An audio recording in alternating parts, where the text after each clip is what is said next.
competition as we look to crown our first world champion here in Nashville, Tennessee. So, are you ready?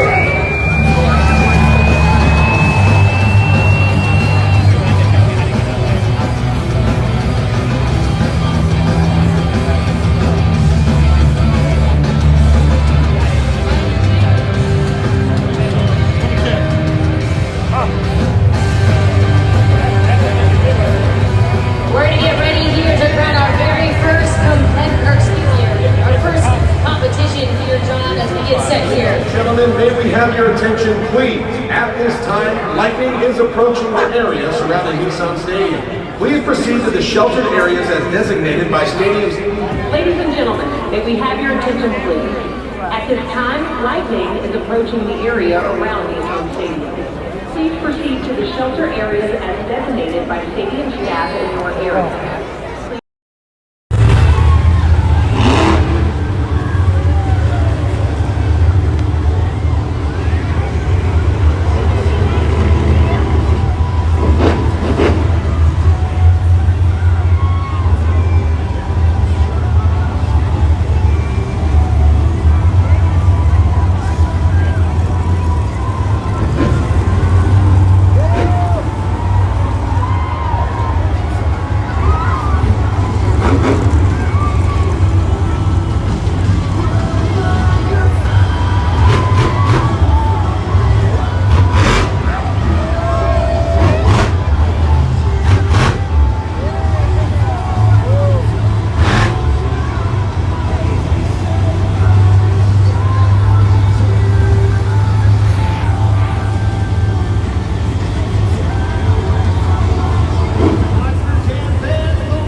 We are about to crown our champion. Are you ready?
out here is that you might not see the highest high jump that you've ever seen here today, Morgan. That's not what's important. You just have to win today.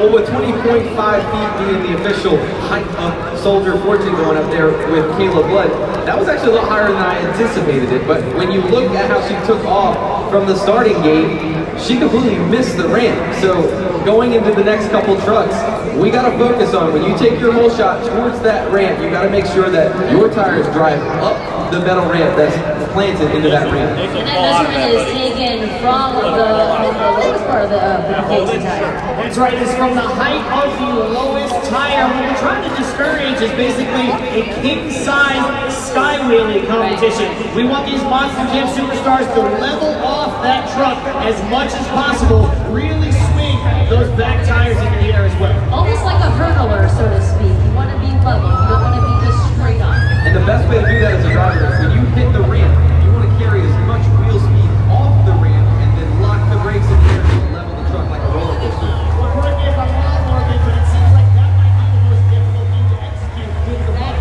Yeah, I mean, if you hit the brakes too early, you're not going to have enough wheel speed. If you hit it too late, then it's just going to be a giant skywheel. Honestly, excellent job though by Kayla Blood, Soldier Fortune, kicking things off and really showing the rest of the field of competition how it's going to be done.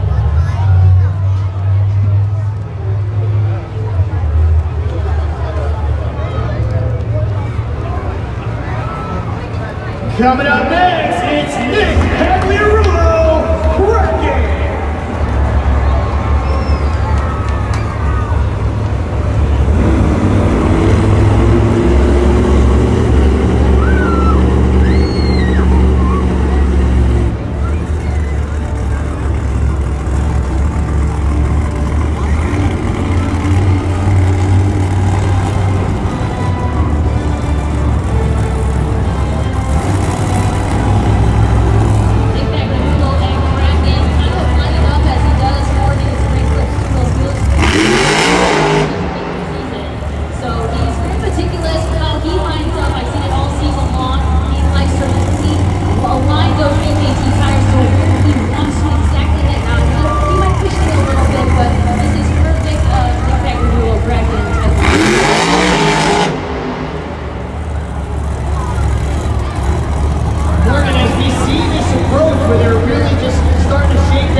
It's always good to just kind of feel out that whole shot, but you know, really would.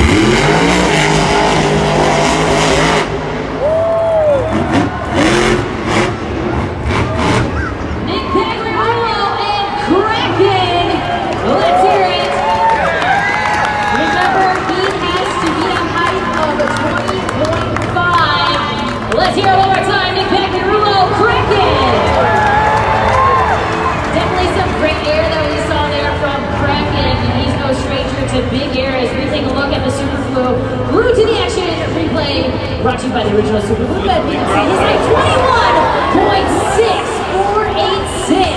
I think the biggest key here is that we got to have the first driver actually hit the takeoff. So Nick did the same thing as Kayla. When you do your hold shot, they're sliding from left to right, and they're completely missing the big popper that they've planted in there. So as you can see on the replay, you're looking at the red and the blue. You want to have the tires go straight up that to get the most pop, especially with the dirt being as soft as it is here. And again, only to the naked eye on that replay, but it did look like Nick Pagliarulo got his truck just a bit more horizontal than Kayla Blood. Yeah, right when your back tires come off that ramp, you're locking brakes, you're trying to get as much wheel speed as you can, and Nick did a great job of leveling the truck out because it's measuring to the bottom of your tires.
let him out. He's got that back wheel to push on high. EKC tires right with the best pop in the ramp, which is that red and blue pop. Replay, perfect execution in the matchup we've seen tonight.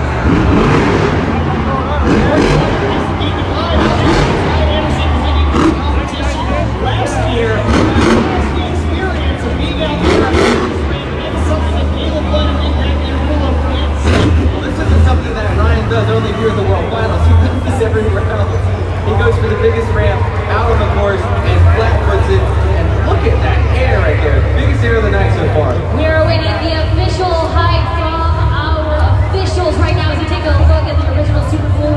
Blue to the action replay. Height is coming up here in just a moment. That official height is 40 feet. 20.6. Yeah, he beat him by a lot, man. Your new leader. And you know, there was Morgan Kane up here who whispered as soon as he hit the apex and that jump in real time, that's at least 27 feet. That is at least 27 feet. 28.616 to be exact. Coming up next, it's Camden Murphy, Bakugan Dragon Oil. Camden Murphy, Bakugan Dragonoid, also one of two horse riding selected that will be participating in all four of our World Finals championships. He sent it earlier this year in the 2023 season, so if these track conditions are going to dry up as they continue to turn up that runway right there, Morgan. One of the things that I'm seeing here is just in these first couple trucks is that the dirt crew doesn't this landing ramp, because one of the things that you don't want to do as a driver is you don't want to go 30 feet high in the air and flat, because that does not feel good. And now you have the confidence to go within 3 trucks you go as fast as you can this ramp, and you're going to downside. So that's the best feeling.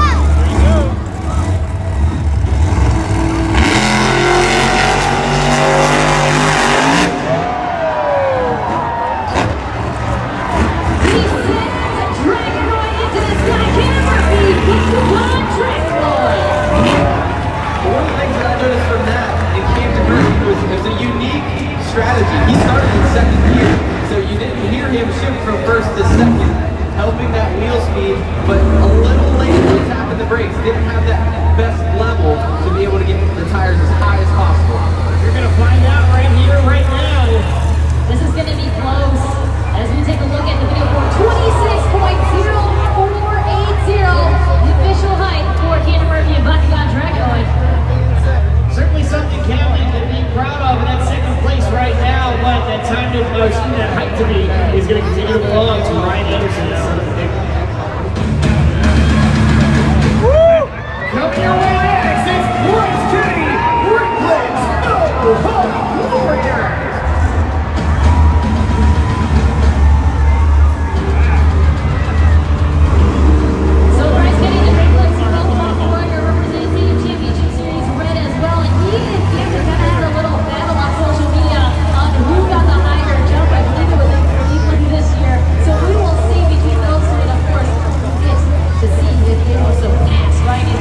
But all of these drivers are starting in second gear. I think that might be a mistake. I think they're losing a lot of wheel speed off of that initial 10 feet at that run, not getting as much speed in the truck when you hit that pile.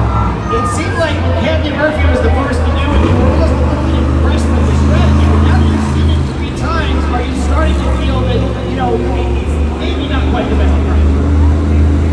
The score, the official height is up actually, guys, at 24.105 from Cole Siemens and Thunder Roars.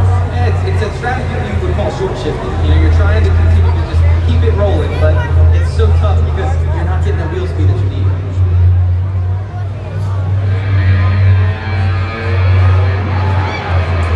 Coming up next, the first ever high jump champion in Monster Jam World Finals history, Cynthia Gauthier, Lucas Stabilizer.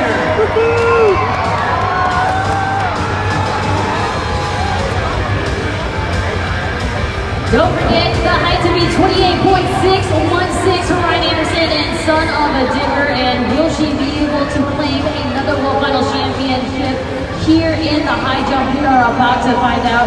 Cynthia Gauthier, of course, as you know, has zero fear as well going into the sky like that. Obviously, we've seen it time and time again, especially on social media, especially if you're live in the stands with her. Well, I think with our new way of judging now, you know, last year was the highest point on the truck.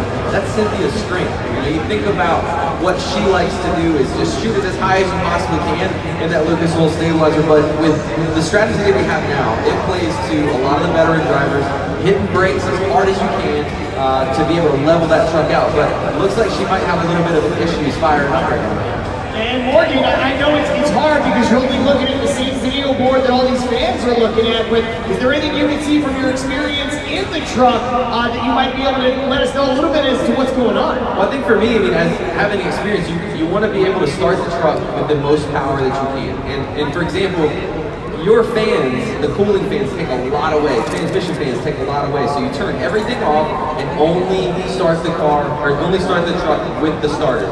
So most of the time, a lot of the drivers will leave all the switches up, and that means you're pulling cooling fans, you're pulling transmission fans, you're pulling all these lights and things that are drawing from the battery. You just want to start the truck up and then turn everything off. Well, and I did see at one point one of those safety techs grabbing one of the jump box. So, of course, as KCG had said, you know, moisture and things like that. And then you see that signature trucker horn blaring throughout Nissan Stadium. So I think we're going to get our attempt once the recovery vehicles are here we go.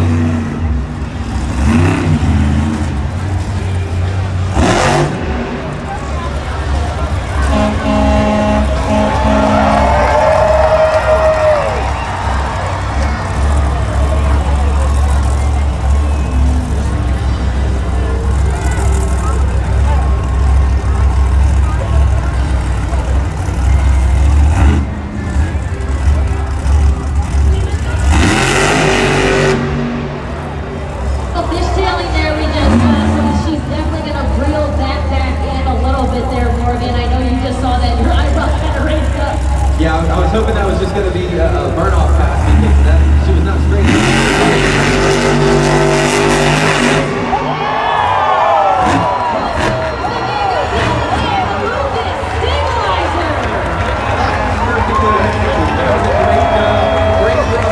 Great top, and also in the air, spectacular. Allow all the wheel speed, hit the brakes, levels out perfect for that peak height. That's a huge height right there for Cynthia Gauthier and Lucas Stabilizer. Height is about to pop up on the video board.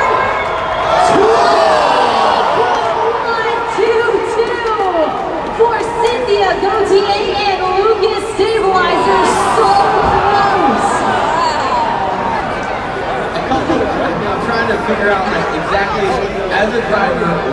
I wouldn't beat Brian Anderson and Son of a Digger, and I think that Brian does a great job of building temperature in the motor.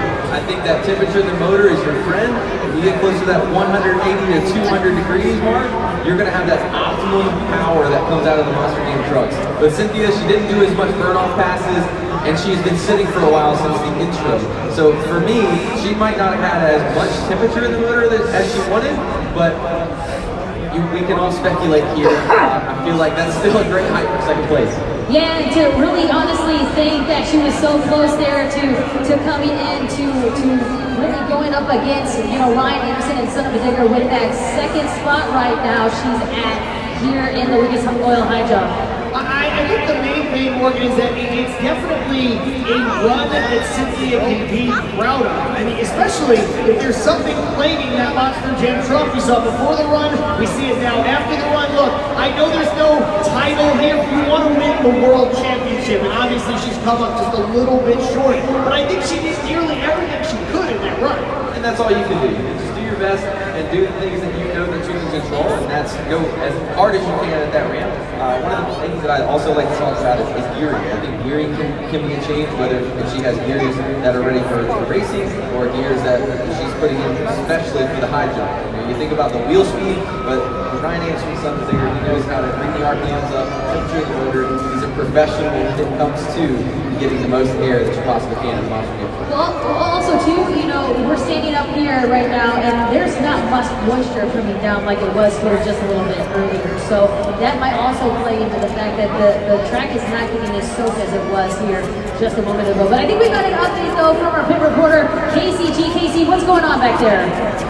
Well, folks, I'm down here in the pits, and the one good thing about the rain is that it does change things a little bit. You saw how much air the drivers were getting. Well, when they land, you know, you think about it, that's a lot of air when they land. That's pretty difficult on the truck. But when there's a lot of moisture on the track, you actually saw the trucks, instead of rebounding, they were sliding. And so it wasn't just the truck that was absorbing all of the shock, it was also the track. And so as of right now, I just checked in with our fleet manager, Brad Hilson, and he said that so far it's been a pretty clean event. The trucks are looking good, but something that we are anticipating for later, which is what Cynthia in Lucas Oil was dealing with, where Lucas Stabilizer was, we're anticipating some electrical issues. So you think about something like the starter, the battery, a fuse, when it's really moist out there on the track, some of that moisture can creep into some of the electrical. So there is an electrical component in the starter that ends up pushing out this air on the end, and that is what it connects to the flywheel, and that's what turns over the engine. That's what actually starts the truck. And so typically this is a really easy fix. It's a 5-minute fix. Same with the battery, same with the fuse. But those are issues that could stand between a driver and a world title. So this is the starter. We're probably going to talk about it more later, as well as those electrical components. And so more to come back here from the kids. We got a lot more action coming your way. Her truck just stopped working. They're gonna go work on it. I don't have my idea how to get here.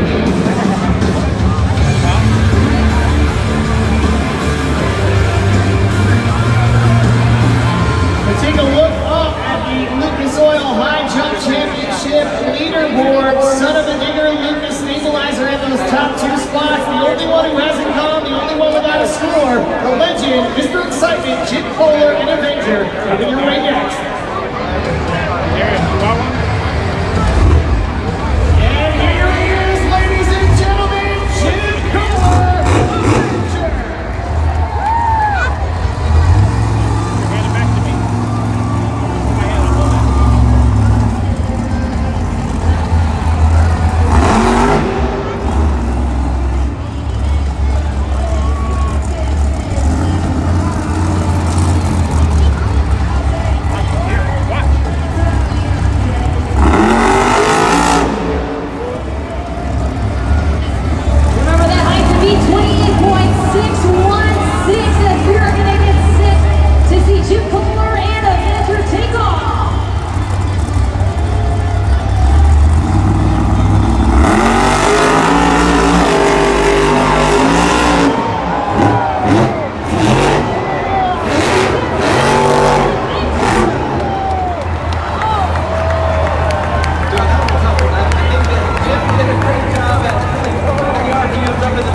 but after he hit the ramp, it sent him over to the right. Completely missed the landing. The right rear tire stuffed into the ground. It looks like he might have to take it back to the pits and analyze some stuff. Well, I think when we look at the difference between a competitor like Jim Kohler and Ryan Anderson so technical. Jim Kohler just unbelievably fearless and just pushes the truck to the limit. The official height is in 19.989, which means your World Finals 22 Lucas High Jump Champion, Ryan Anderson, And that means we have a touchdown for Ryan Anderson, and son of a digger. He came out and ordered, this is the run right here. It made you say wow off the microphone. You had some great analysis, but we see it again of the original Super Blue Blue to the action replay. I think the biggest difference here is that Ryan was the first one to line up perfect and hit that pop on the ramp. So with him being able to line up perfectly, make all the runs at his most pop. WillScales Championship! Coming up first, looking for his second world title of the day, Ryan Anderson, son of a digger!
voice be heard. And John, let's talk. Done, Kay. They have one opportunity only, and you can see right out of the gate, things did not go the way Ryan Anderson wants. Definitely, there's only a few seconds left on the clock, and with it being only one attempt, they have to do their best attempt, and that locked in here just momentarily. Remember, judgesZone.com as he gets all back on all four BKT tires. Yeah, he may have been going for that patented sidewall donut. Let's see what everybody came up with. And the fans and the judges almost in lockstep. 3.6 from the fans, 3.8 from our expert panels of judges that averaged out to a perfect 3.7 flat. Not what Ryan Anderson would have wanted to do. After the anticipating electrical issues with how much moisture is out there on the track. But since then, they swapped out their starter. There's an electrical short somewhere, and these are the kinds of electrical issues that we're anticipating for the rest of the day. Those are the little gremlins that are sneaky, that can be really hard to pinpoint, really hard to find. So that's what they're currently working on the truck. But what I wanted to show you is, if you take a look at this BKT tire, this tire is huge. It's larger than life. It's 650 pounds. The treads on the tire are really large. But if you look at the dirt out there on the track is really moist, it's really sticky. And so right now, where the tire would normally have a lot of grip, it's actually flat. So when you saw Ryan Anderson instead of a digger go out there and try and get some grip during his sidewall donut, he wasn't able to get any. My speculation is because the track is so sticky and the dirt is so sticky that the tires are kind of clogged with mud. So I expect to see more of that through this competition.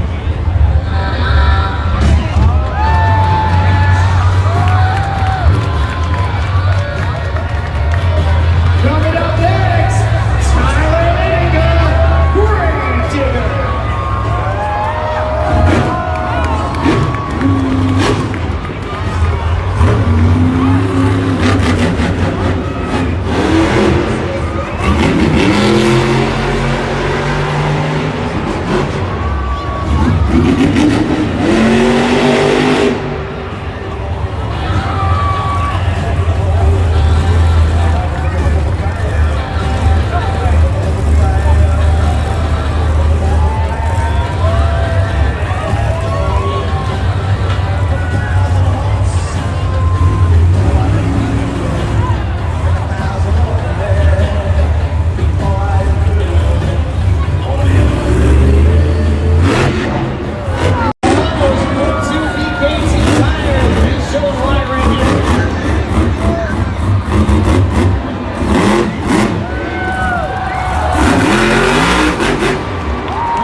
next move.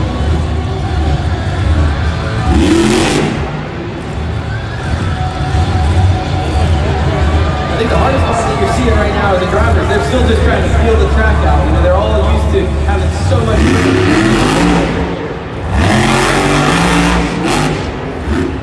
And right there with Tristan England, that's where you see it's so tough to get any grip. He's hoping that the nose of the truck can get back up underneath of it.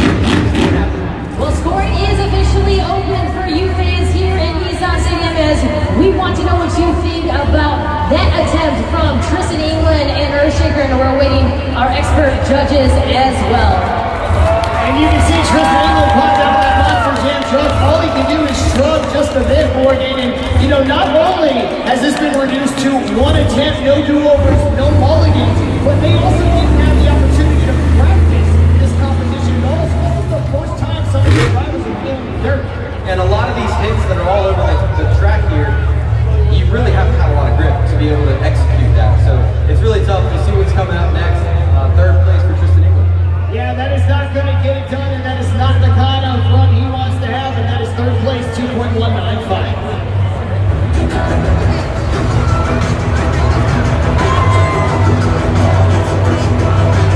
Coming up next, Camden Murphy, Bakugan Dragon.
competition all about the conditions of the track. But Morgan, I mean, you can see it right there, and it actually makes you start to think, hey, what Tyler Menninga and Camden Murphy were able to do is actually pretty remarkable. Absolutely, and I hate to say this as a driver, like you come out here with the conditions, you hope for the best, but if something doesn't work out, you're almost lost. Like you plan so hard for all of this, and it's just really tough to be able to come out here and put a great score down. And again, that's not a number we would have expected to see on Monday or Tuesday of this week. 1.521, that is 5th place.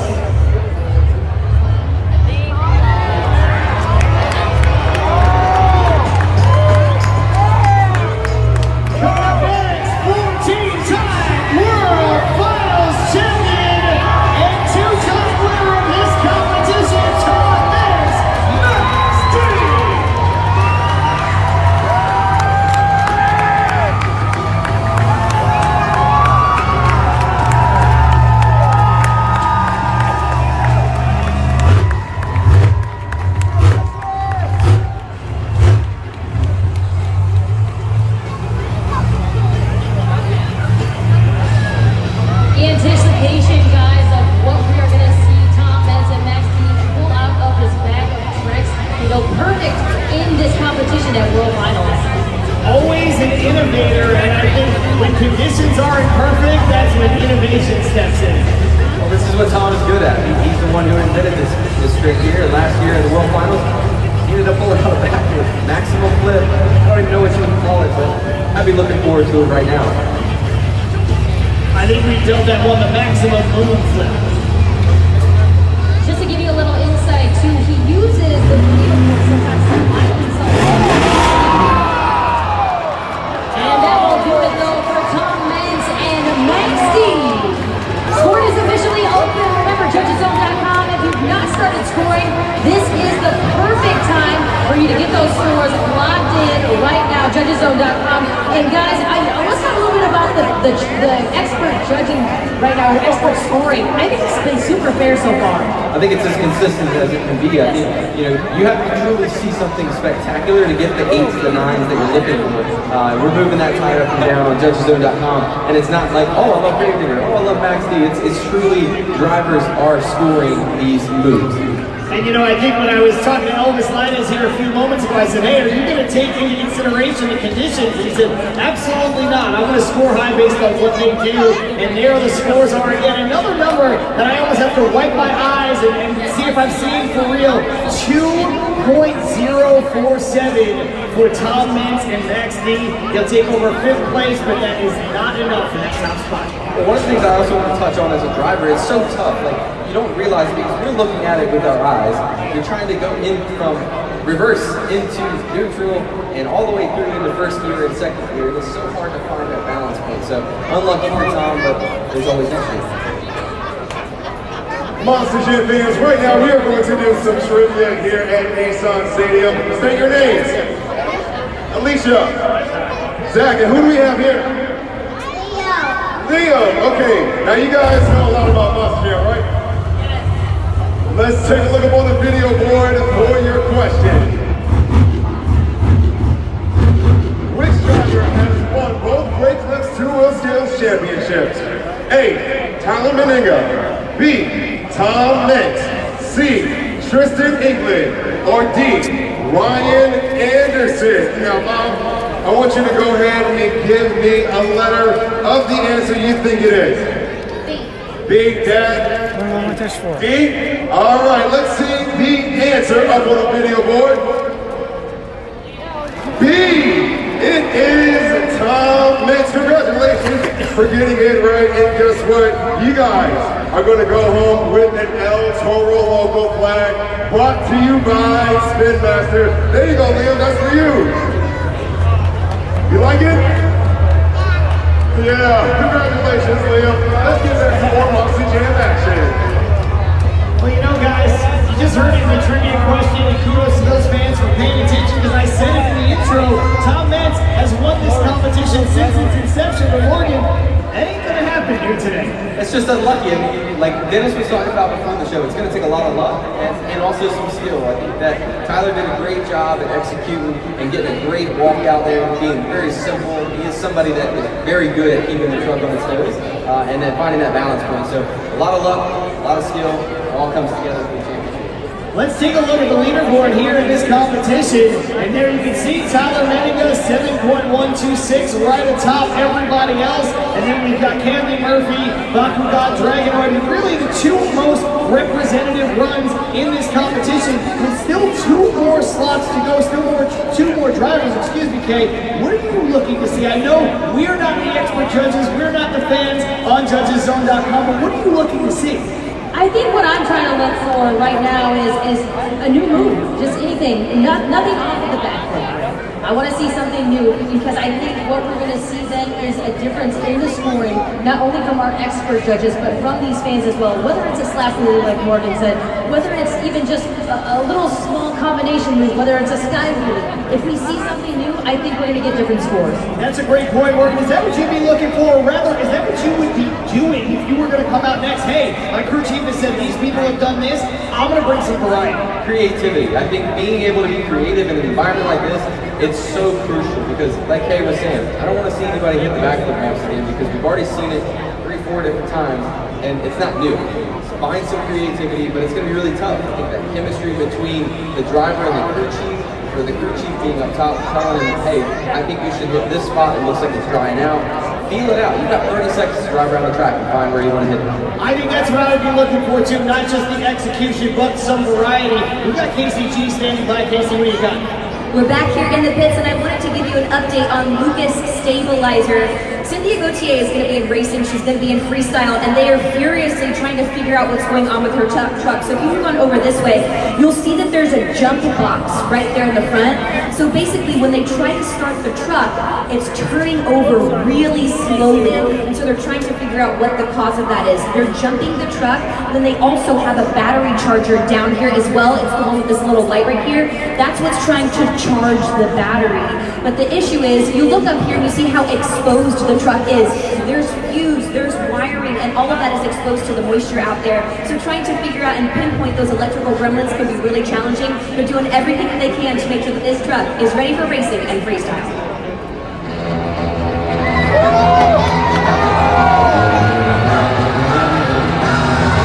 Coming up next, it's that crazy boy, Mondo Castro, El Toro.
That is sixth place. That ain't gonna get it done here today either. We have one more truck, one more competitor coming your way.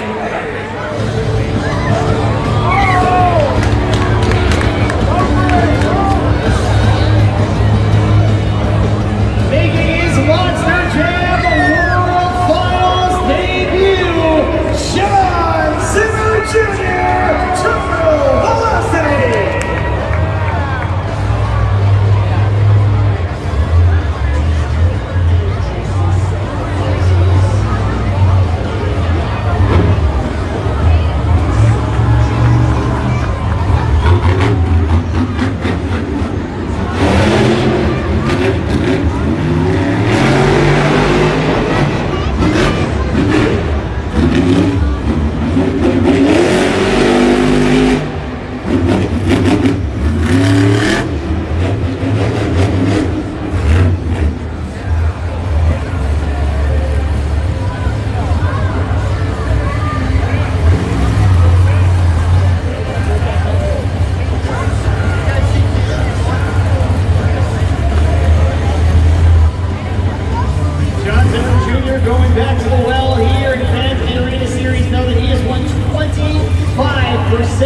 of his two-wheel skills competitions this season, which is a walking number. Let's see what he has here with a world title on the line. Here we go.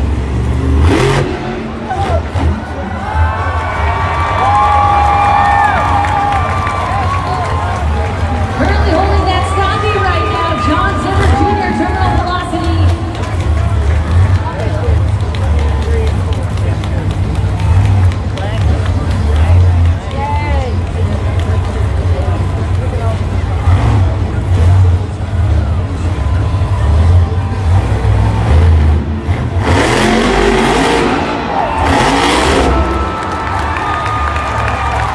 Let's hear it for John Zimmer Jr.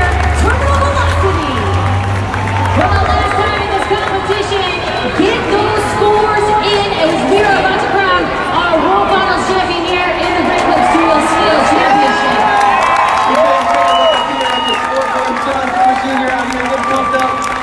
What do you fans think of that move? That was pretty cool, huh? Well, it's important to know that unlike a lot of these other veterans, John Zimmer Jr. barely knows what a container backflip ramp does. He's never hit one, so to come out here and do what he did is very impressive. I thought the coolest thing that I saw while I was watching that was he had enough time. There was a fan that was sitting right down here in front of us, and he pulled his phone out and had a chance to even take a picture. It was that long.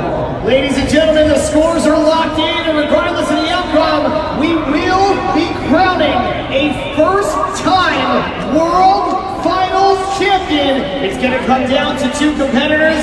Let's see our score to beat. Gravedigger 7.126 as young John Zimmer Jr. looks on. The score for Terminal Velocity is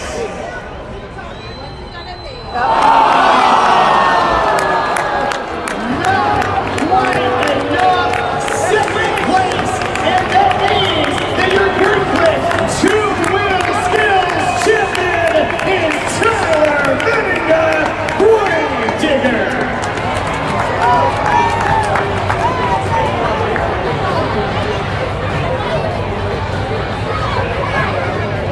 Well, you know what I gotta say, guys, is that for a competition that seemed to get stuck in the mud, quite literally there in the middle, we then saw a lot of drama and a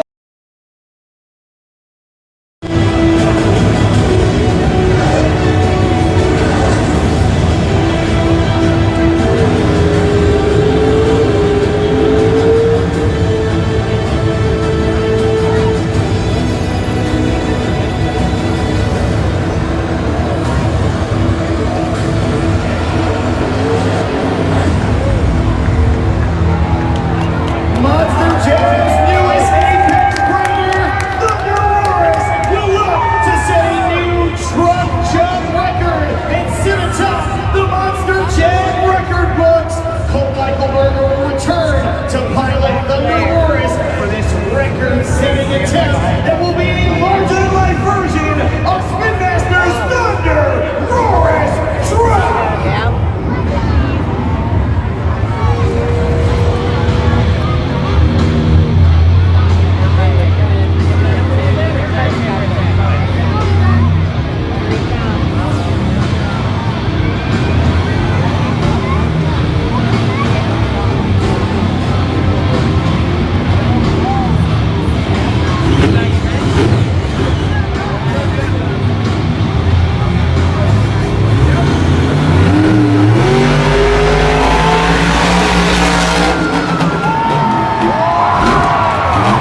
see, we got a driver up here. We got Morgan King. Morgan, your thoughts on what we just saw? Yeah, that was huge. I think that Colton was talking about it before, like hitting his timing, hitting his marks. And I think he started a little bit earlier than he anticipated to make sure he was going to make it. But with that, that is an amazing stunt. Well done, Colton. I know that was a hard hit at the end, but you got out of the truck and ready to go and give these fans something to love for. We always talk about Monster Jam being a family affair, not only for the kids in the stands, but I mean, what a homecoming for Colt Meichelberger to do what Tom Meents has done so many times before him. I think the coolest thing is that he's doing it. He's releasing a new toy with Spin Masters, and now all the kids and everyone in the stands, you can actually go on the shelf, get this toy, take it home, and you can do the exact same thing, but just on a little bit smaller scale. But then you're able to rewatch this video and say, I'm playing with this. Let's take a look up at the replay on the board. See how high he actually was. Could have been in that high, in the loop as well. I don't know. I think if we get another truck, line them up. One more truck. Nope, that's cool.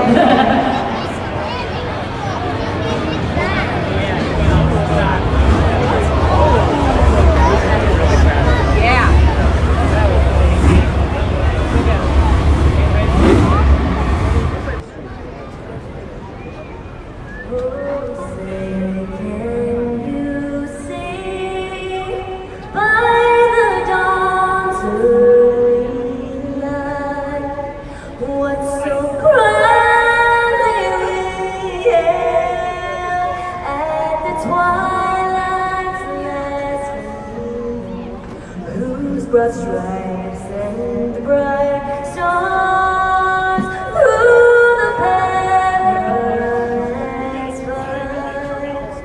O'er the ramparts we watched were so gallantly seen, and the rockets record the bombs bursting.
with the start of BKT Racing Championship. We look at the bracket, of course, qualifying played such an important role. But let's walk through for these fans what they can expect, especially in round one. Well, we're going to be kicking things off with El Toro Logos Armando Castro, who is entering his first time into the main field of competition. He's going up against one of the veterans, Jim Kohler and Avenger. So that's going to be your first head-to-head matchup. And Morgan. And Avenger. So that's going to be your first head-to-head matchup. And Morgan.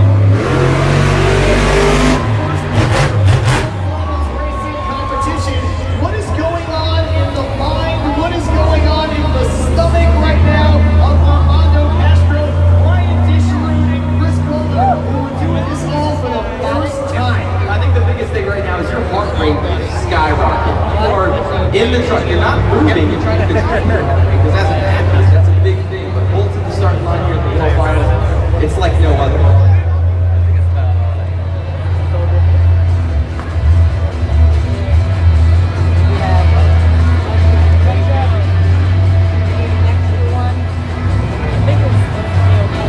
So right now, it looks like John will be seeing Zombie and Caleb Blood, Soldier Fortune going up. Kicking off the BKT Racing Championship, coming your way out of the red lane, Barry Musa, Zombie. And racing out of the blue lane, Caleb Blood, Soldier Fortune. These two know each other so well. Caleb Blood, 1-1 in World Finals Racing. Meanwhile, Zombie and Barry Musa with an 11-8 record in their careers respectively. And there you get a good look at the Pro Tree, or we call the Christmas tree, and it is going to look large.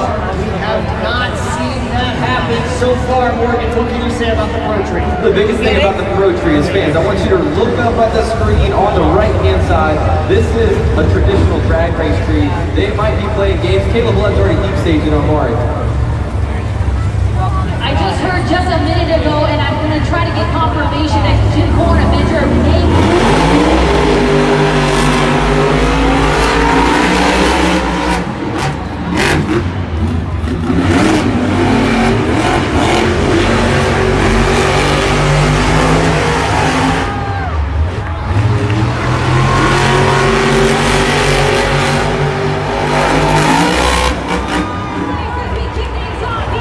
BKT Racing Championship, as we're going to take a look here momentarily at the original Super Bowl. Go to the action replay. I think the biggest thing that Kayla messed up on here was she went way too deep in that last corner.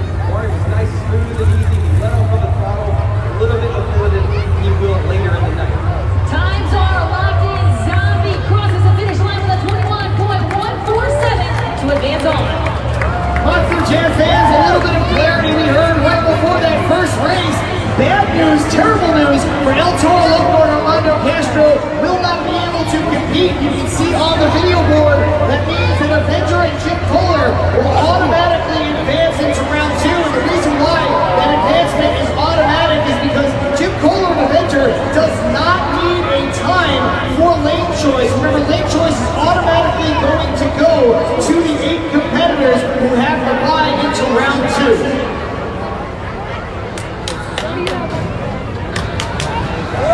up next, racing out of that red lane, Weston Anderson, Gravedigger.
under the light in the front. So if you fans take a look, you'll be able to see there's two lights in the windshield. That's your RII, which the tech officials can shut you off. When they shut you off, it's blinking. I did not see that blinking, so they may have some other things that are happening. Morgan, a little bit of a disappointment, not only for Ryan Disharoon making his debut, but also for Armando Castro making his World Finals debut, and also Chris Kohler, who was booted in round one. It's the toughest thing to do because as a driver, you're so prepared to get into racing. And as you come to the line, mechanical issues, you will battle them. These are machines, and as human, you just got to move on and do the best of the job that you can because you know that there is another competition that you have to race in.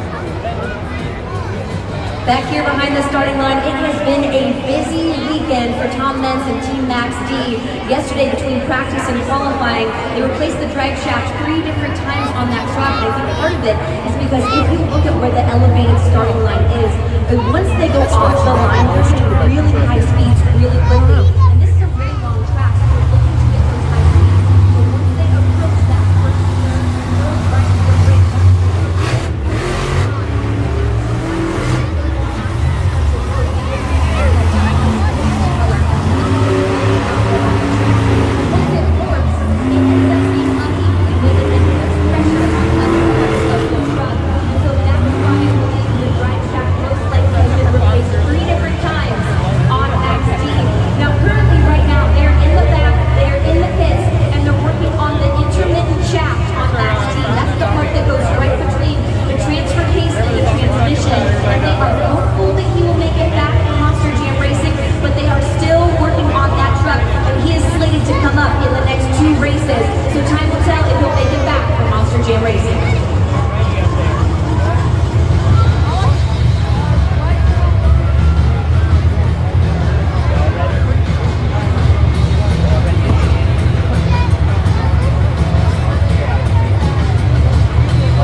So fans, what you're looking for here is in the Pro Tree, you can see Thunder Roars has both lights lit.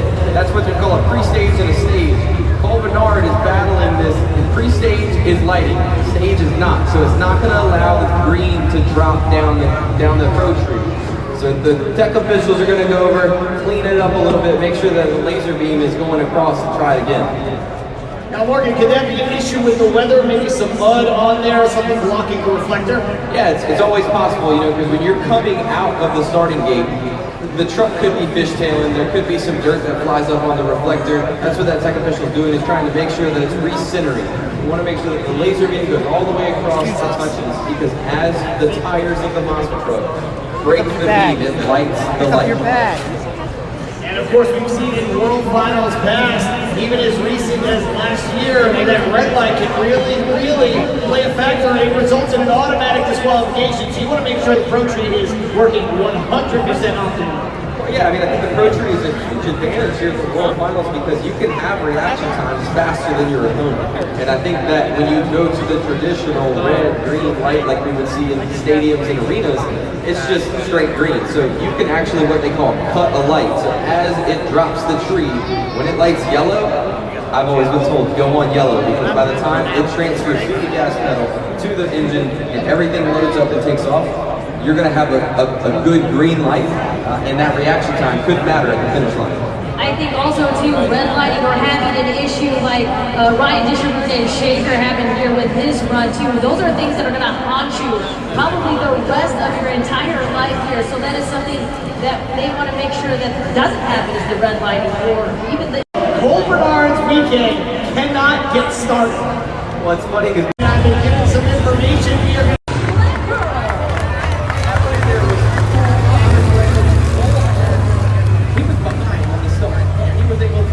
The nerves were not pressuring him at all as he moves on with a time of 21.390. Our next pair at the starting gate up first, in the red lane, Lindsay Reed, Scooby-Doo. Currently racing out of the blue lane, Tom LeDuc, Megalodon. Tom LeDuc, of course, won a racing competition win here at World Finals, won championship under his belt 3 times. He has been the fastest qualifier. There's a look at the standard stadium lights that we will be following from here on out.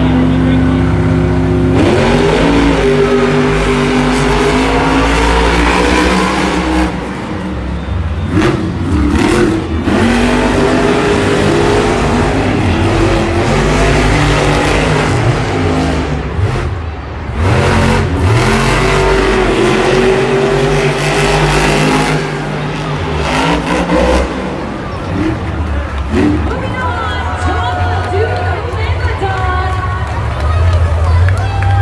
Taking a look at the original Super Blue to the action replay there. A little drift there at the end. Making that finish. I think the best thing that we saw was starting at the gate. Tom LeDuc had to really fight the truck. It was starting to fishtail all over the place. So that blue lane and that starting gate is something to keep your eye on, fans. He clocks in a time of 21.412, and that will put him into the next round. What it was. Right. You never know. It's like it's constantly changing out there. Right. It's different. Our lane seems to be getting the shot like every time.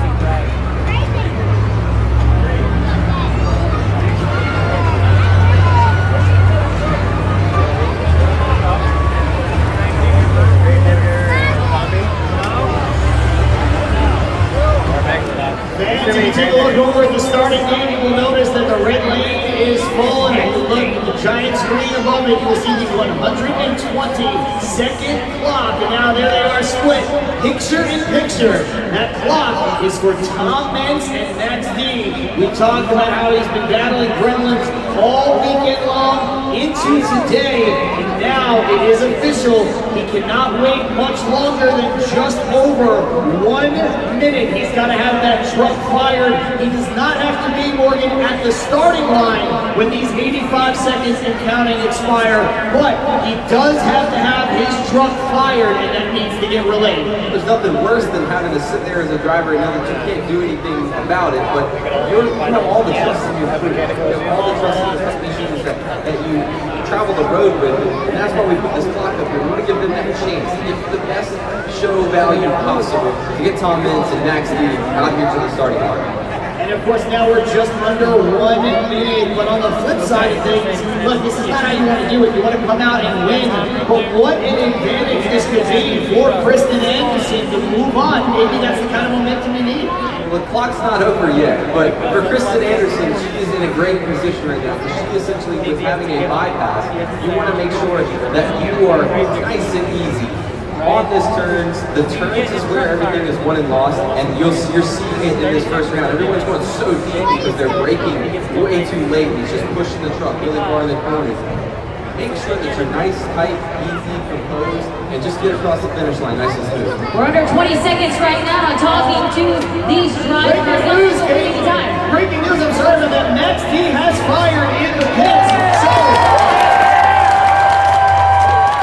you can tell from the eruption of the fans, I'm so sorry to cut you off, but Max D fired, but I think it was about 7 seconds on the clock.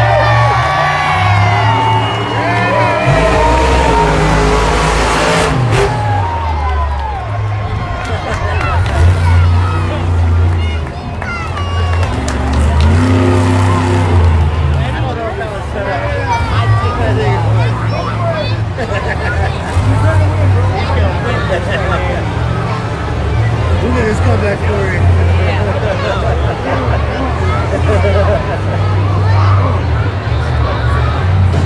We get the opportunity to review and relive the greatest rivalry in motorsports. This one with a little bit of a different flair. We have student versus teacher lined up. Of course, Kristen Anderson's father, the legendary Dennis Anderson, has gone toe-to-toe so many times with Tom Benz. And of course, Tom Benz celebrating 20 years of maximum destruction. He is looking to capture World Finals Championship number 15 on the year. He is pulled to the starting gate. It looks like we may get the opportunity to see this race after all.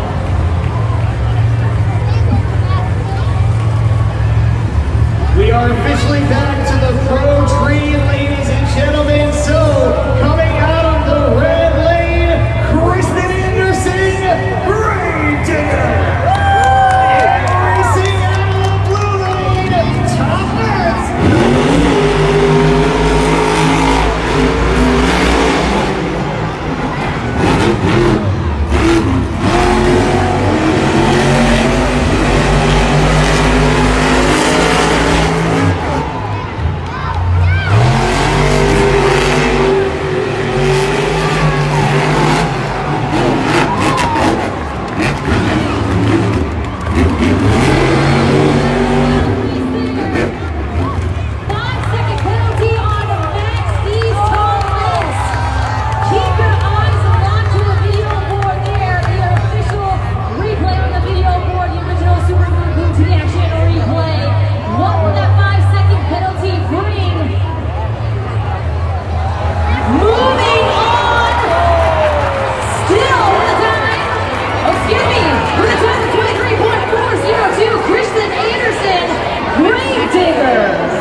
Let's take a look up at the video board. Here's the original Super Glue glued to the action replay, and right there is where it went wrong for Tom Benz and Max D, failing to get both front tires up the race ramp as he crossed the finish line. That's right, and Morgan, you know, you and I were talking about that, about having that track awareness, making sure you get to the right race lane. I think the biggest thing that you have to focus on is with the race lanes, your front two tires must go all the way up the race lane. If they do not, which is what you saw there with Tom, his right tires just dipped off the race lane, and that is what gave him the 5-second penalty. I mean, when I look at this bracket, this racing bracket heading into round 2, this is like a March Madness bracket buster. I cannot believe what I'm looking at here. Now look, there's no guarantee that Armando Castro can come out and beat the legend Jim Kohler, right? But that's what happens. We see the opposite. Jim Kohler doesn't even have to race. Then we see Tyler Menninga not able to compete, and so Cynthia Gauthier moves on. And just watch what we watch. I cannot believe it. There's so many different moving parts here, and like you said, with our March Madness brackets, that's how mine looked. I mean, it was all scrambled all over the place. But there's still more racing to come. It's going to be great action because this track is shaping up well. All the drivers are seeing that, hey, I need to brake early, stay tight on the corners, because if not, you'll see the 5-second penalties and you'll see mistakes being made. Okay, what that means is that we are going to see some pairs that maybe when this bracket was made last night after qualifying, we did not think that we we're going to see in round number 2? Definitely not. I think one of my big surprises right now, I'm looking here right now, is looking at Kristen Anderson and Gravedigger going in to round 2 to battle it out with John Porter and Bad Company. Also, no surprise though, Cody Sosi and Dragon going up against Brandon Vincent and Gravedigger Red. I mean, that's a matchup that I've had. Brandon's in a great position right now because he has already ran a pass on this track. He knows what it feels like. Cody is just sitting there. He hasn't had a chance to run on. The only time the truck has touched the ground is that he did the intro pass. And you're not able to get any speed up. You can test it, you can feel it. But Brandon has a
definitely something for all these fans to keep an eye on. I know they like to see that zombie intact. Don't worry, let's get through the zombie arms out in the stands for sure. Barring Lisa, we're really thinking a couple steps ahead. I mean, you got Lucas Oil. It's like high-end. Right. As we get ready to get underway with round 2, here come our pairs approaching the starting gate because the way things went in round number 1, we are going to get our first look at each of them. Up first, in the red lane, your fastest qualifier from last night, Camden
Parker to stay locked in to drive you around the corner.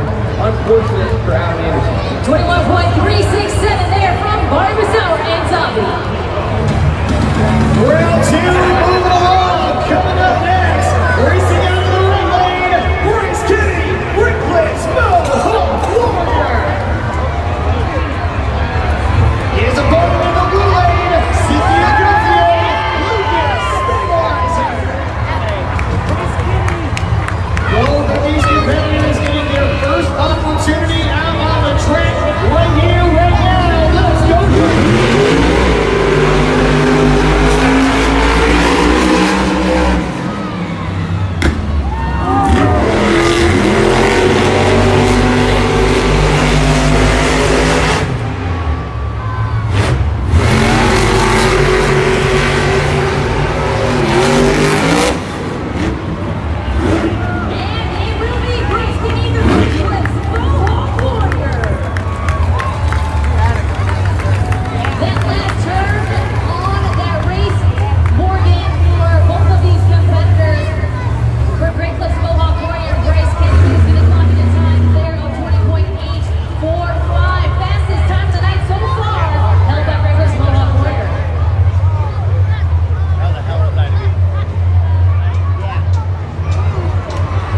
Racing out of the red lane, Corey Rummel, Megalodon.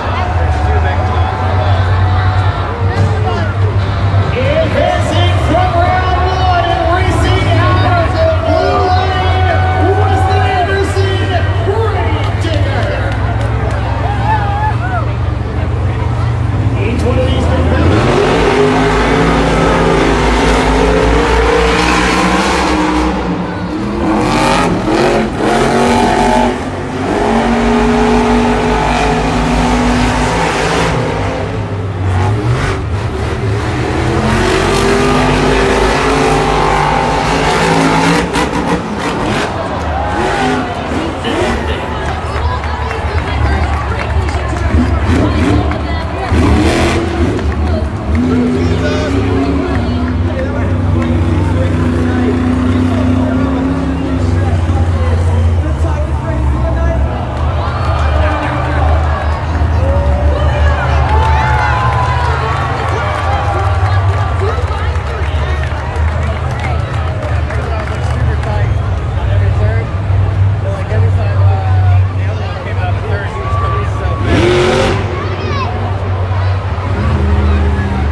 We just witnessed the fastest race of the night.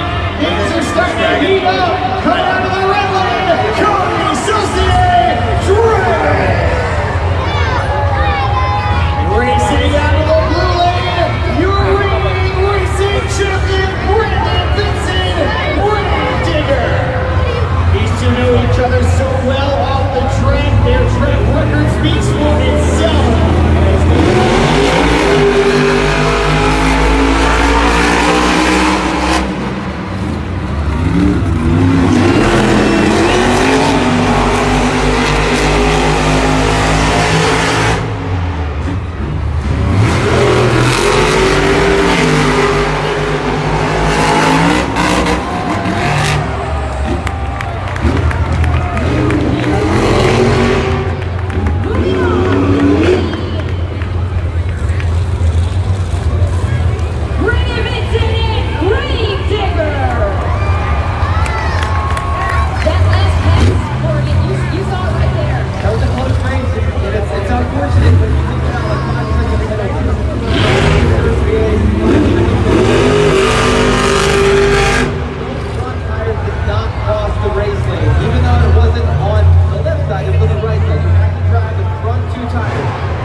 to be able to have a clean pass. 21.527 is clocked in for Gravedigger's Brandon Vincent.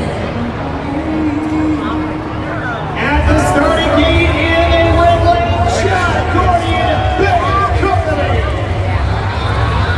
His opponent in the blue lane, Kristen Anderson, Gravedigger. Kristen Anderson needs a little help for that 5-second penalty, but you will take the win when you take down Tom Vince and that's me. Let's see.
before.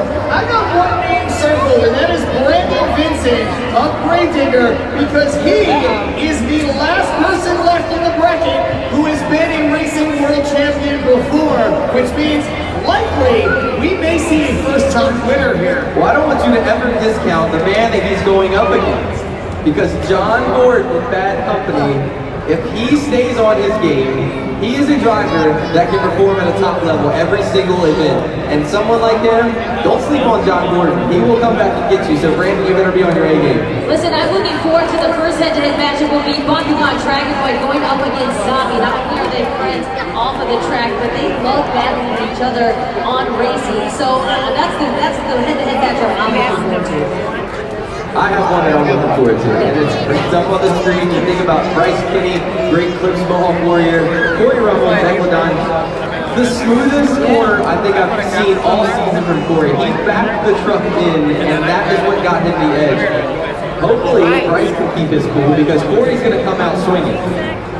Look, when I look at this, I just see the thing that jumps out to me is the fact that Brandon Vincent is the last remaining racing world champion in the bracket. So I'm not taking anything away from him. I don't want to discredit. He has every opportunity to repeat, but the odds of us seeing somebody walk away with a trophy for the first time are pretty high right now, and that is pretty exciting for these Nashville fans.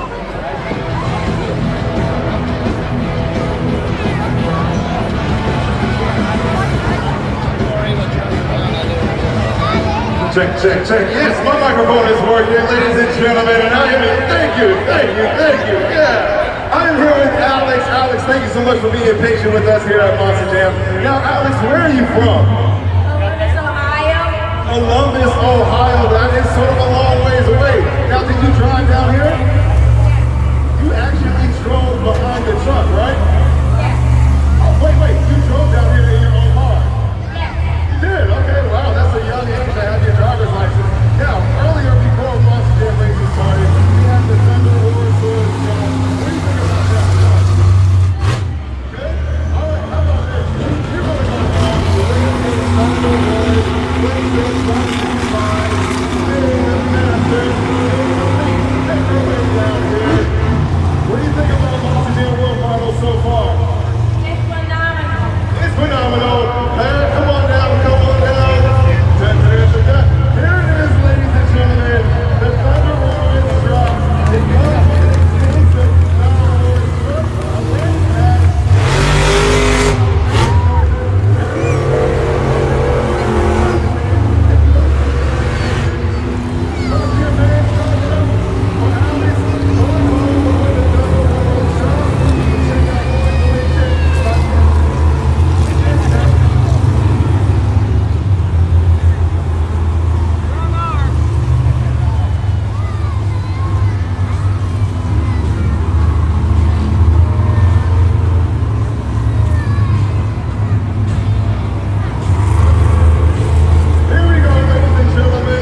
classes have now advanced and will race head-to-head to the finishing line to get to the semi-final round. Ladies and gentlemen, are you ready for more Monster Jam racing?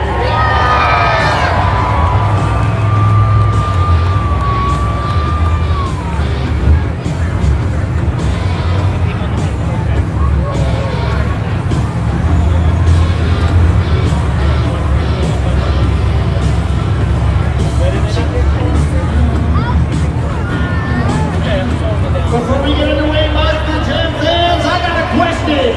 Who here in the house tonight thinks your winner will be Bakugan Dragonoid? Make some noise!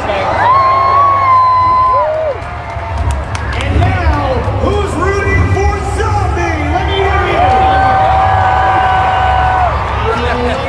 More in favor of the Zombie Monster Jam truck. But we are about to find out. There can be only one winner. Who will it be?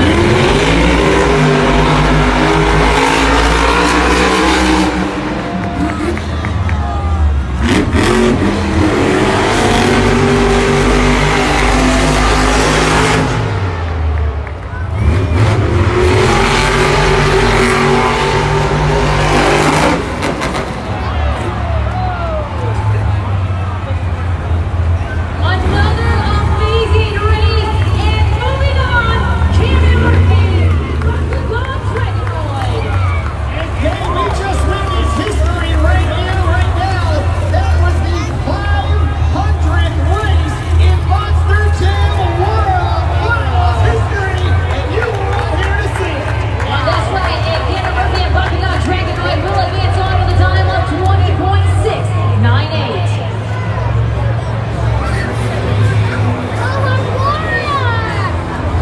I got the same question for everybody here in Nissan Stadium tonight.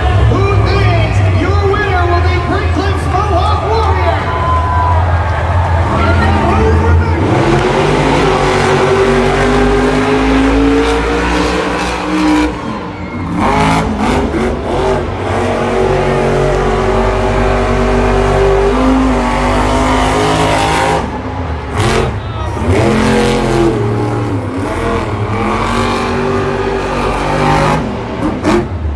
What a race! What a first turn by Corey Rummel and Megalodon.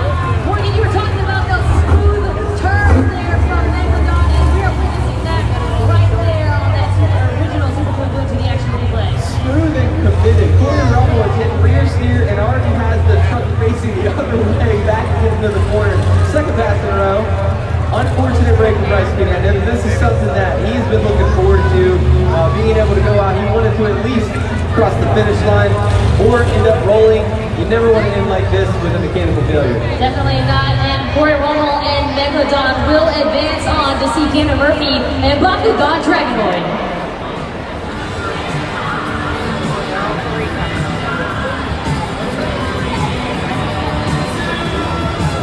One of the hottest stories on the track right now is that Cole Bernard and the Black Girl has advanced to round 3. But the catch is, he's not in his own truck. Throughout the entire season, he's been battling electrical issues. There's been some kind of gremlin in that truck that they cannot pinpoint. They have changed everything out, inside and out, on that truck, with the exception of completely tearing it apart and rebuilding it. He is actually in his teammates, in his partner's Jamie Gardner's truck, running out here in the competition. We've got Jamie Gardner over here. Jamie, I watched your reaction as you celebrated as Cole crossed the finish line. Talk to us about that. You know, it's awesome to see my truck out here making these rounds of racing with my best friend and my partner right there in that truck. Nothing makes you feel better. Can you tell me, it's so different being in a truck that is not yours. The weight balance is different. The distribution is different. It's a really big deal. You know, we build our trucks as close as you can, and they ain't close at all. You know, my steering's stiff compared to his. My rear steer is extremely slow. For him to make 3 rounds already going into number 4, this is unbelievable. Jamie, thank you so much. We're excited to see Cole Bernard and the Black Girl once again take to the track. You know what time it is, ladies and gentlemen. Who thinks the winner is going to be Brandon Vincent Gravedigger?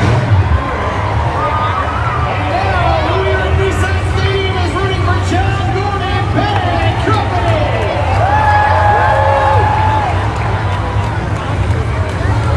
Sounds like we have a lot in favor of a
It seems like in the blink of an eye, we are down to our final four. We've got Camden Murphy, Bakugan Dragonoid, who not only was the fastest qualifier, but has had the fastest time of the night.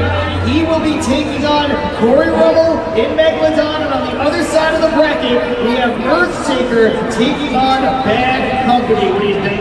I think the one thing that I'm watching is that start line up there. I think that that's going to be the key. If you take an eye off of the blue line, the blue lane is every time somebody takes off their fishtail all the way down. Now, they've been committing to the throttle, but if it gets any worse and they start digging away, you might have to lift, and that might be the factor of winning the race or losing. I'm getting some word right now. There's a dry sack check issue there with Bad Company. I'm going to go down and see. This could be a big turn of events. You absolutely have to, and that's the beauty of having two people who have worked so extensively in the pits, Morgan. I mean, this is all happening in real time. Kay Young going down there to check on the status of Bad Company, and John Gordon, we're seeing it on the video board right now, says it's probably a drive shaft issue. So Morgan, what can you tell us about this potential fix time? Well, I picked this out right before we had the official call, because when we were watching John, he finished the race, he made his way up to the tunnel, ripped on the throttle once, and only tires that were spinning were the front. So with that, you think driveline issue, this is a quick and easy fix if you have the right people there, the right tools, and you're asking them to do the best job that they can, but you just got to stay calm, just like John is being in the racing tonight. And of course, John is such a great independent driver with a great independent team behind him.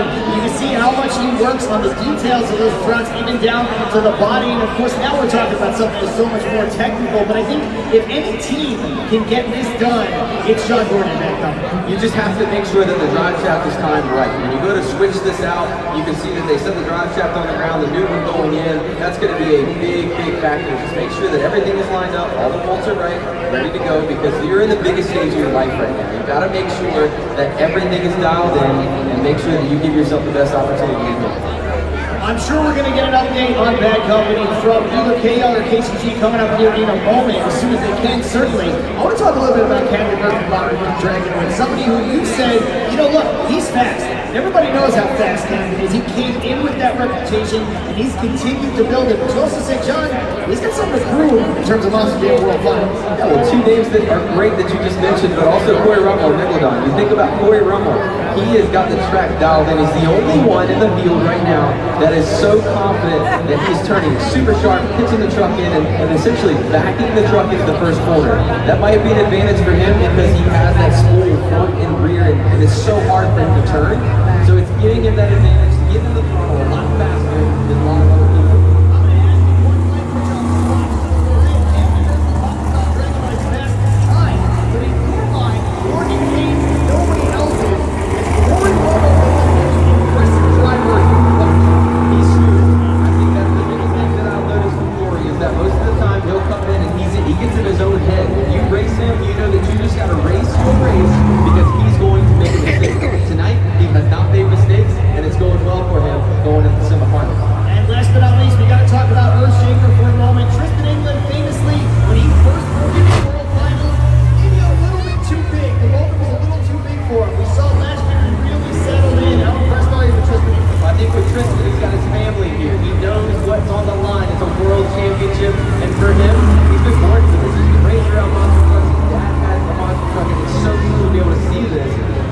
Tristan is dialed. If he stays in that red lane, he's got that final turn dialed in, and it seems too familiar, but the final turn is what's going to win the race. You got to make sure you're smooth, consistent, stay tight, and Tristan's been doing that all night.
Great pass by both drivers. No mistakes are being made, but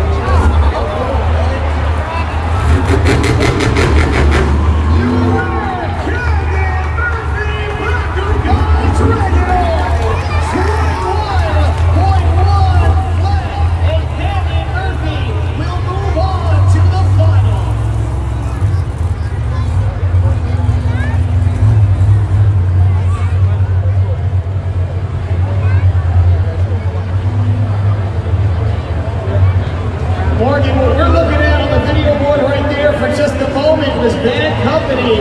If John Gordon is in the pits, that means he is not near the starting line, and that ain't great news.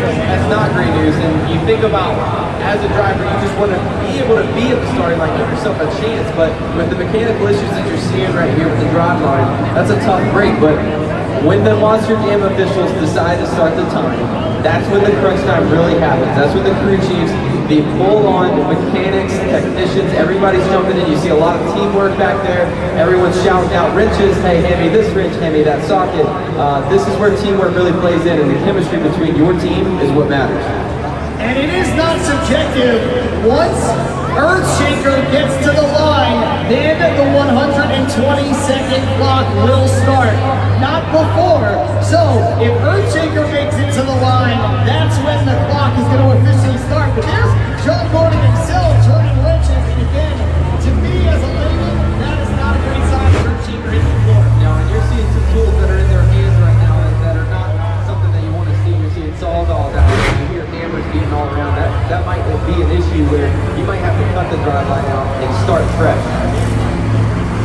And now it's really getting into crunch time, and it just feels like we're watching a drama soap opera unfold in real time as we get to see Earthshaker make his way up to the starting line. We're going to check in with Kay Young, who is in the back alongside Bad Company. John, it looks like back here we still have the brand new drive shaft down on the ground. I know this is not the way you wanted to be here in World Finals racing. You know, honestly, Kay, I figured like I was figuring the track out. That turn I just had against Brandon Vincent was probably one of the smoothest turns all night. But right before all this started, me and my buddy Bryce Kenny, we said a prayer out there that no matter what, win, lose, or draw, we're giving the glory to God tonight. You know what, man? We're out here.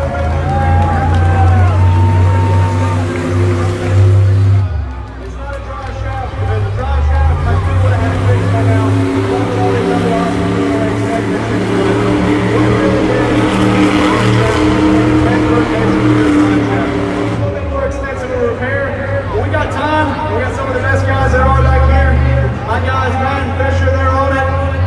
Jam this thing out. We're coming back.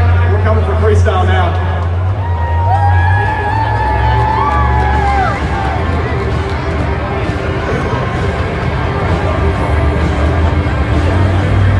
Ladies and gentlemen, I mean, you heard it straight from the horse's mouth. John Gordon said there's no way we're going to get it done in time, which is why we pulled the clock down during that interview. And now a lot of drama has unfolded because the driver who gets to come back is the driver that Bad Company defeated, and that is the reigning racing world champion, Brandon Vincent, to take on Tristan England for a chance to move on. So maybe we will see a repeat after all. They're on the line. Let's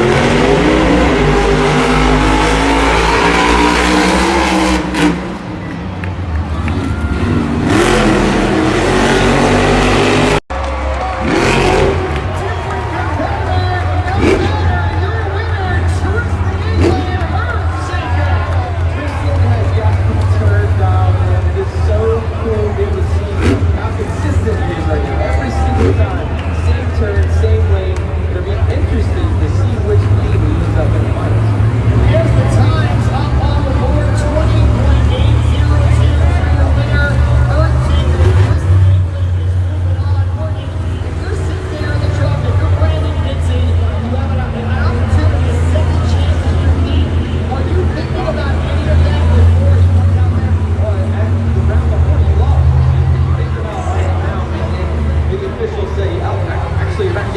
That's one of the things that sets your mind, because when you lose a race and you're already setting your sights on freestyle, then you have to remember that starting line, is jumped right now. I don't want to be in the blue lanes. Every time you take off from the blue lane, it fishtails all the way down the straightaway, and you can't stay straight to be able to keep in the throttle non-stop.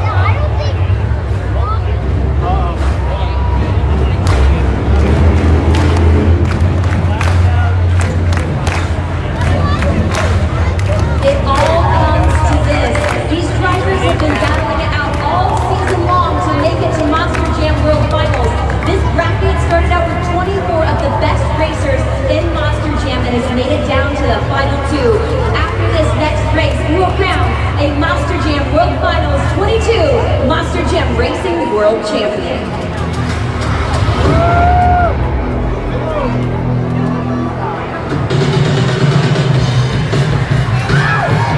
Coming up first, racing out of the red lane, three-time Arena Series champion from Paris, Texas, Tristan England, Earthshaker. His opponent, racing out of blue lane, former Rookie of the Year, Rising Star of the Year from Itasca, Illinois, Camden Murphy, Bakugan Dragon.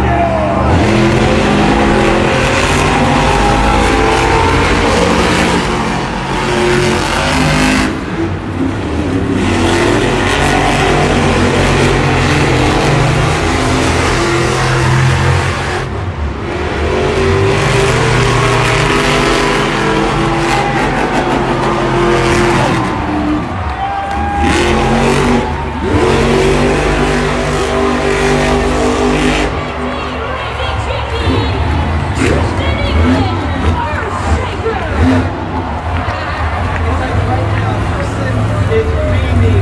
His parents up in the stands. Congratulations, Tristan England. I know you worked so hard to win a championship here at the World Finals. Now is your time, my man.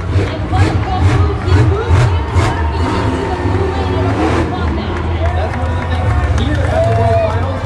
Lane choice is key. Putting Camden over in the blue lane, obviously at the starting line, fishtail all over the place.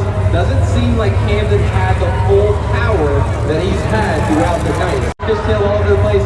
Doesn't seem like Camden had the full power that he's had throughout the night. So there might be some mechanical issues. UNOH technicians, be ready in the back to look over that Bakugan Dragon Board. Morgan Kane, at what point that was you inside of Monster Jam Truck winning the Racing World Championship? Tell these fans what's going through the mind of that young man right now. The only thing that I want to do in that truck is just get out, take the helmet off, scream with the fans, just celebrate the win with you guys, and live in this dream.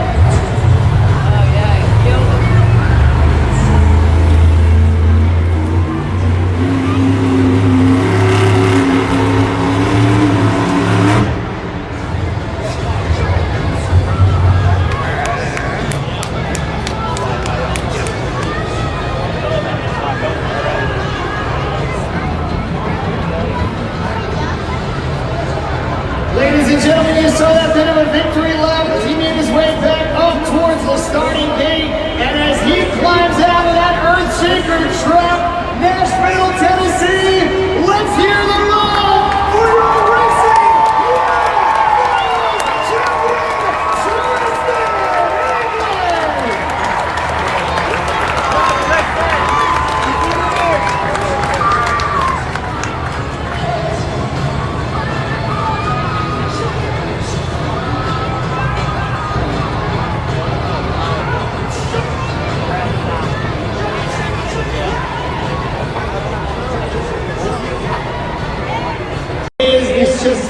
unbelievable. These are two drivers when you talk about Camden Murphy and him, who I watched from the very beginning of their career on my first Monster Jam series, and there he is, man, the emotion that must be coming off that man. And that guy wears his heart on his sleeve, and his entire family is so supportive. He's a second generation Monster Jam driver, so I know his entire family is just elated. And his entire family is here, Morgan, and we gotta go back to that. I saw his mom, I saw his dad with the brand new Big Kahuna, his wife is here, everybody is here to watch this moment for Tristan England, and he's won a lot in his career, but there is no bigger moment than this one right here right now. This is my favorite. I love seeing the emotion from all the drivers. I mean, for Tristan to be able to have this victory now, it's so amazing. But give this man his cowboy hat. We are here in Nashville, Tennessee. Someone find that cowboy hat so he can have it on the podium.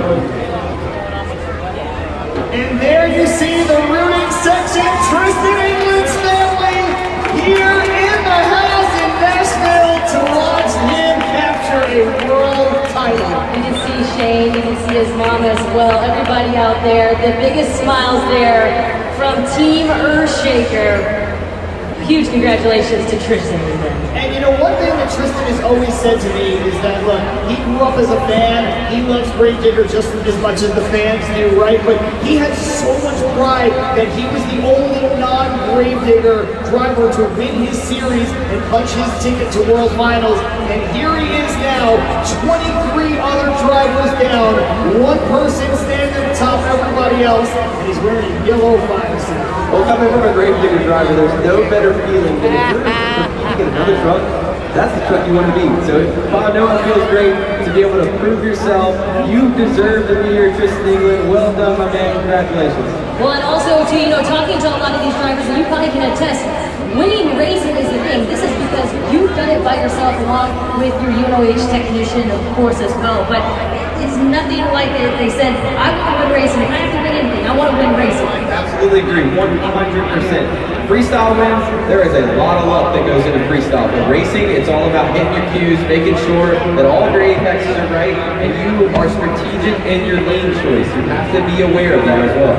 And he did just that. You know, the remarkable thing is that round one was very messy. He saw a lot of things go awry in round one, but things really picked up in round number two, and we saw an excellent racing competition. Your bronze medal winner tonight in Monster Jam World Finals Racing, Brandon Vincent in Gravedigger.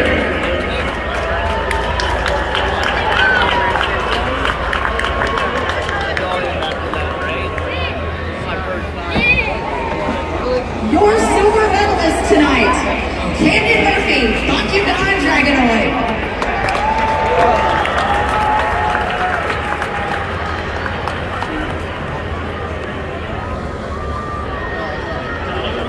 And your gold medalist, the Monster Jam World Finals Racing Champion, Tristan England, Earthshaker.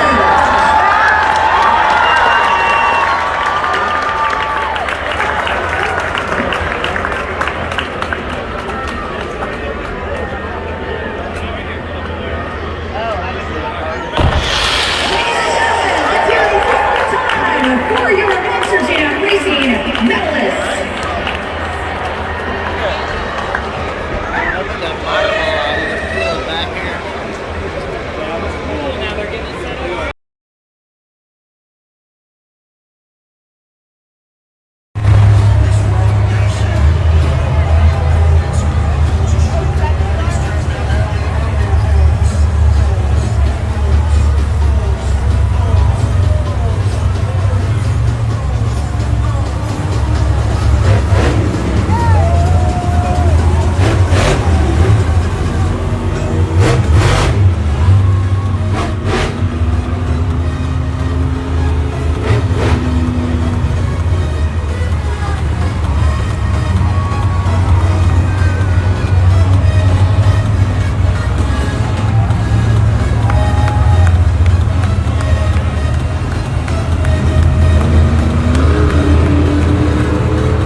Monster Jam World Finals Freestyle is the largest Monster Jam event in the world.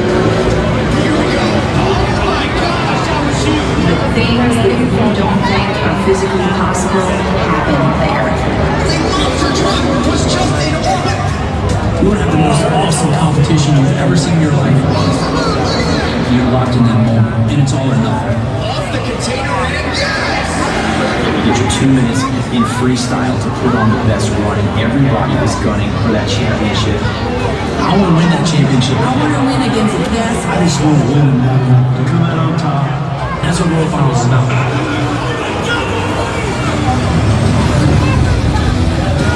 Nashville, Tennessee! Who's ready for the Turkey Freestyle?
Clock is paused, 19 seconds left in the run. Trying to get to the fire, probably it's time for one or two more moves. And it looks like maybe he is unstrapping. My partner Martin King kind of shaking his head here at the Monster Jam desk. What do you see, Morgan? A lot of movement in the truck, so that to me seems like it's loosening up the belts. I hope that he has a chance to tighten them back up and finish the 19 seconds. Not sure exactly what's going on. You don't see the RII flashing, which is the one thing that I'm looking for. I do see some of the starting lights around the stadium go red, and yes, now scoring is over, the run is done. Let's hear it for Brandon Vincent. Alright, scoring is officially open for you fans. 30 seconds starts right now for you fans at JudgesZone.com. Kicking things off, Brandon Vincent and Grave Digger. As we take a look at the original Superflu Blue TV action replay, make sure you use that replay. It is a culmination of all the highlighted great moves from each and every one of our competitors. It will help you get those scores in fairly and accurately. I think that every time you come in as a driver who starts off freestyle in any event, even being the World Finals, I think that was a solid run from Brandon when he is able to come in, hit everything square, big air. Unfortunately, wasn't able to fill the full time though. Scores are up on the board, and there you see it, a split between the judges and the fans.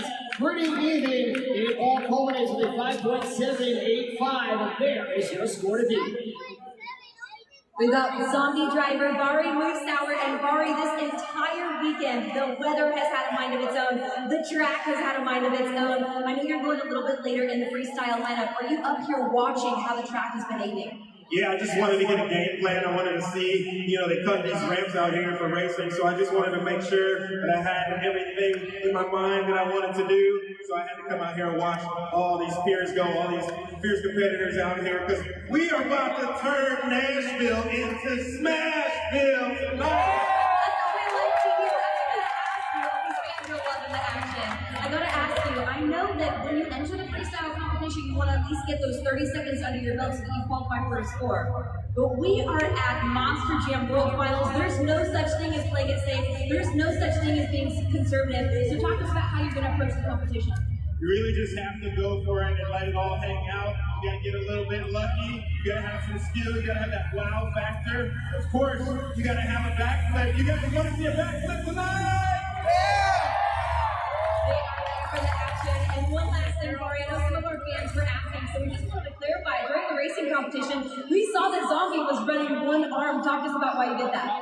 Well, a friend approached me here at Monster Jam World Finals, and that zombie arm kind of gets in my line of sight when I go up there to stage.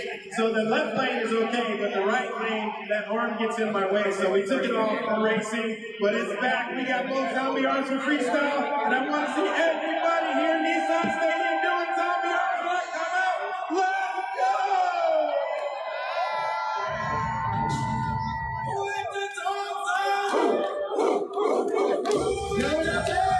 Making his Monster Jam World Finals freestyle debut, Bruce Collar, Monster One.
Two incredible saves. The helmet is up.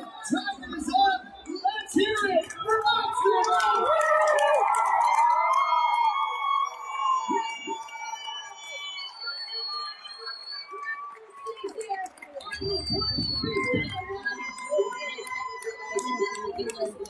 Locked in for Chris Fuller and Monster Munch. The best thing that I love about that part is that able to bring to the Monster Jam track. That's carrying all the momentum into the jumps. You don't see a lot of break-ins, all throttle, and that is what's going to get you the biggest here tonight so far. And I gotta be honest, on Stadium Championship Series Blue all season, Chris Kohler was pulling out the stops just like that. The scores are left. Let's see the score to be 5.583. Score for Monster Mom is... We have 7.978. Chris Kohler finds himself in your top spot here in the Target Freestyle competition. Yeah, I love it when he's on his side. He's really up.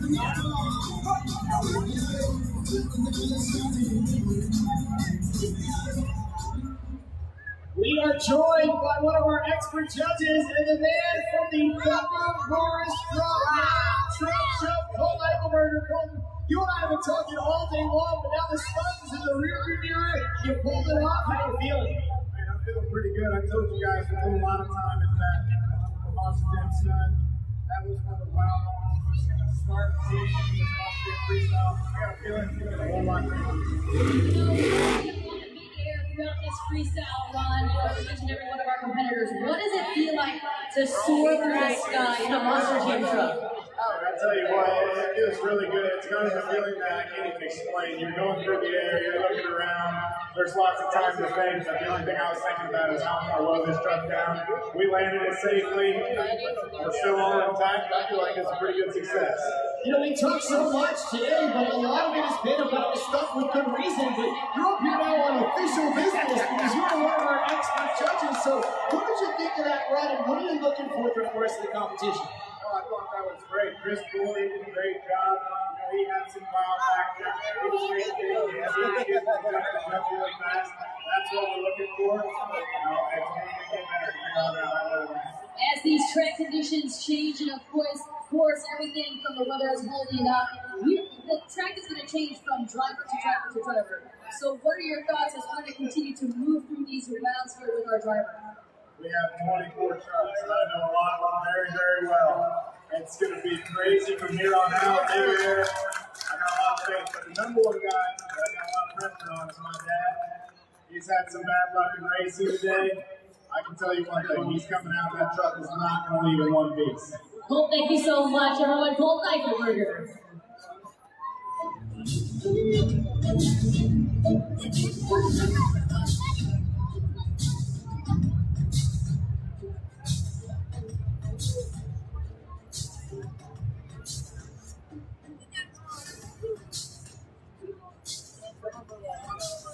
Over there, ladies and gentlemen, you should check out Inside Monster Jam, the official Monster Jam podcast that offers exclusive behind-the-scenes access to Monster Jam operations, including the drivers, safety, track design, and the Monster Jam Garage. You can tune in, listen to Apple Podcasts, Google Podcasts, or Spotify, and you can check it out. If you're a Monster Jam World Finals, I'm sure that you are a Monster Jam super fan, and you just know how great that official Monster Jam podcast is.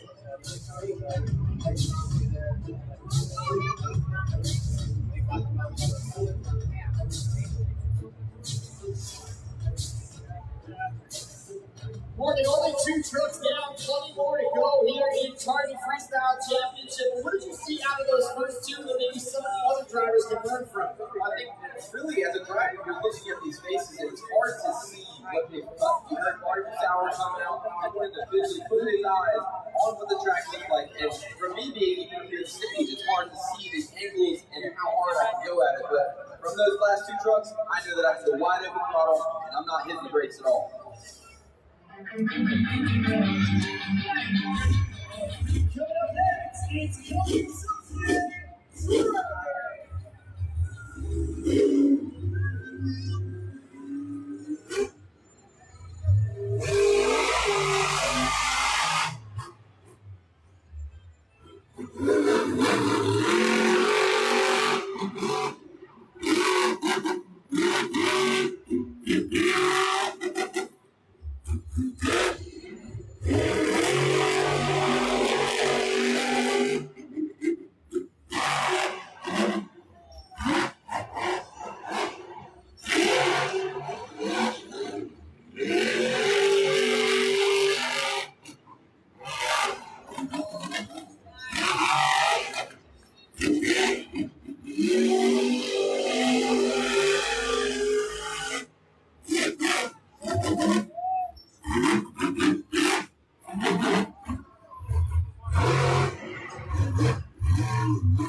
That run had everything that you would want in it. Back to the day. Nice moment. It's not fair. Well done in putting together the game. And that's exactly what you look for.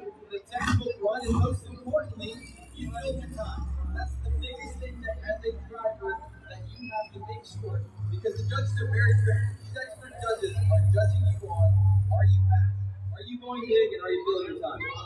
And right on cue, there's the score to beat Monster Run, 7.167. Let's see if everybody agrees with Morgan Kane. The score for Dragon is...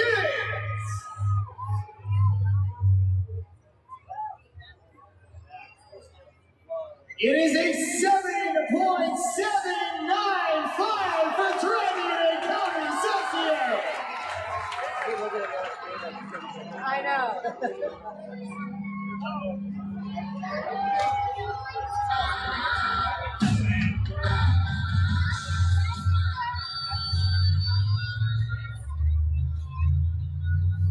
Coming up next, Kristen Anderson.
We want to know what you think about her run.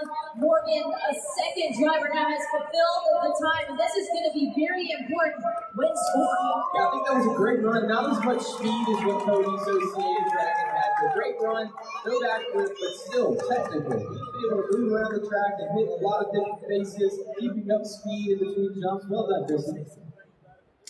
I especially like the fact that she mixed in a couple of donuts here today because we haven't had the opportunity to see too many. With that said, the scores are locked in. Let's see what you came up with the fans and expert judges. A 5.917, that is the average between the experts And the fans here in the stands have the third place for now.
We're going to be talking about driving that thing till the wheels fall off. I think Ryan Disharu took that quite literally.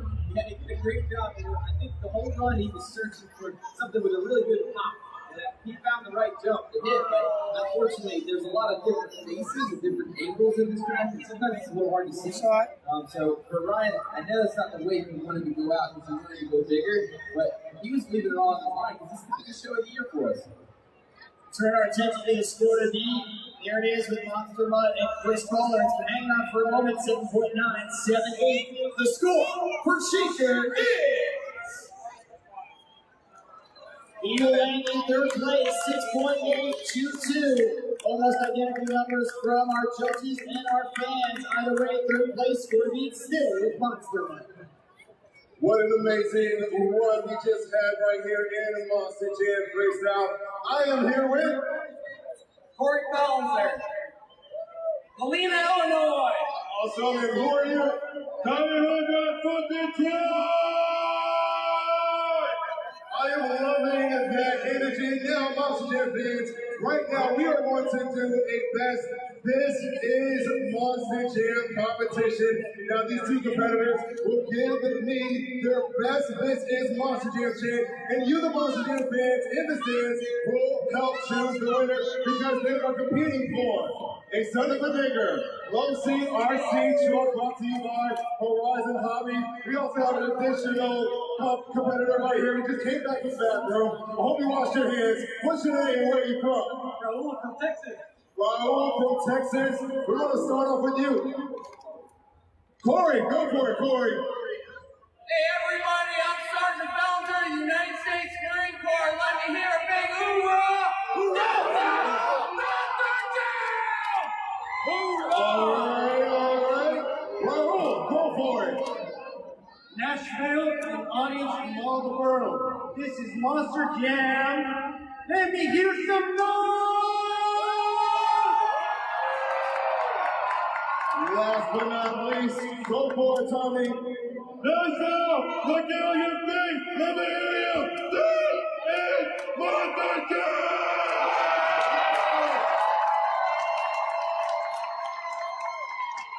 I want to be fair right now and let you Monster Jam fans out there on the side.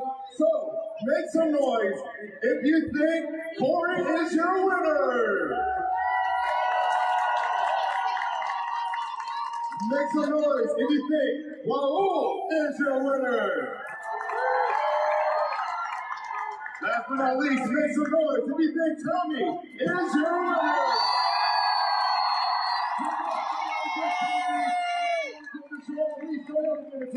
You're gonna go home with a low CRT truck. It is a Celebrity truck. Monster Jam fans, come up for Tommy, and let's get back to more Monster Jam freestyle.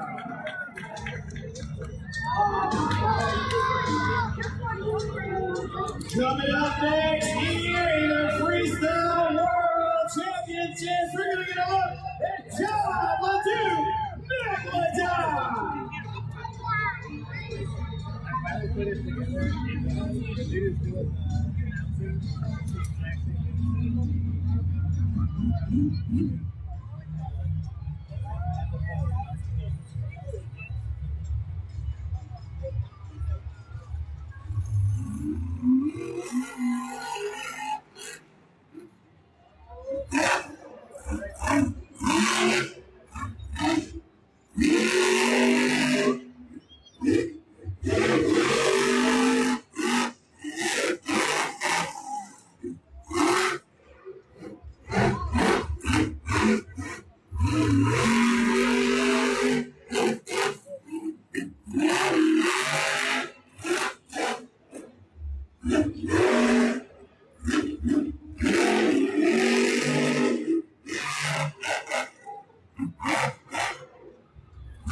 This is something that he put it to the test. I thought he was going to over-rotate. Did a great job trying to steer in the air. That was huge.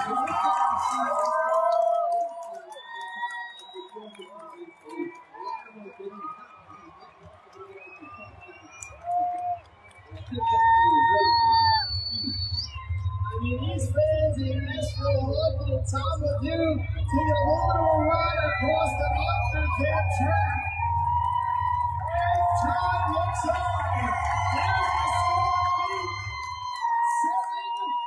7.978. The score for Megalodon is...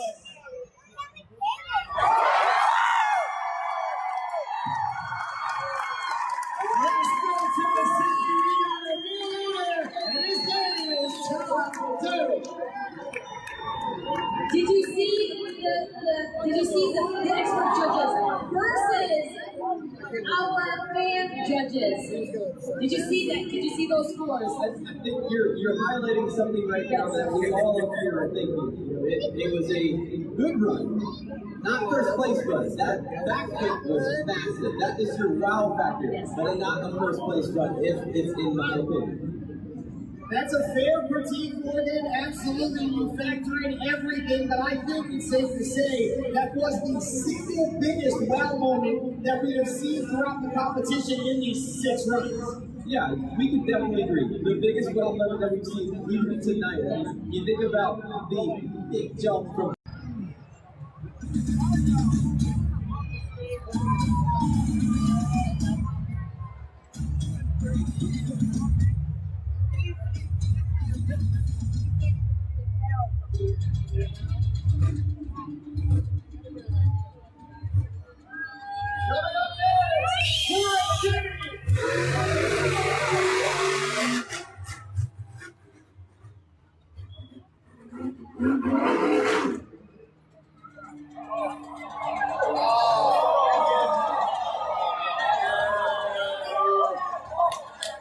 We're looking right now at Bryce King, the Great Clips Mohawk Warrior. He looks to be stalled right now on the track, not even able to hit that first jammer there. And I'm looking really close because you think about the remote.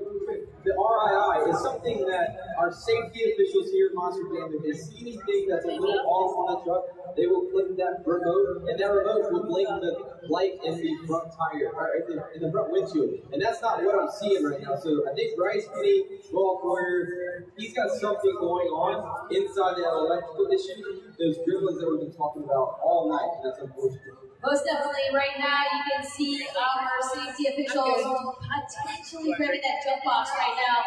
He's been battling gremlins all season long, a lot of electrical issues. So right now they're going to be seeing if it's an electrical issue, if it's going to be anything that they can work on right now immediately on that track to get him back and fired. I think when you talk about electrical issues, those are the worst because it's so hard to find them. And the biggest thing that comes to play behind the time, again, in the background, is that grounds, you have to make sure the grounds in your electrical system are exactly where they need to be because tirelessly back at the show.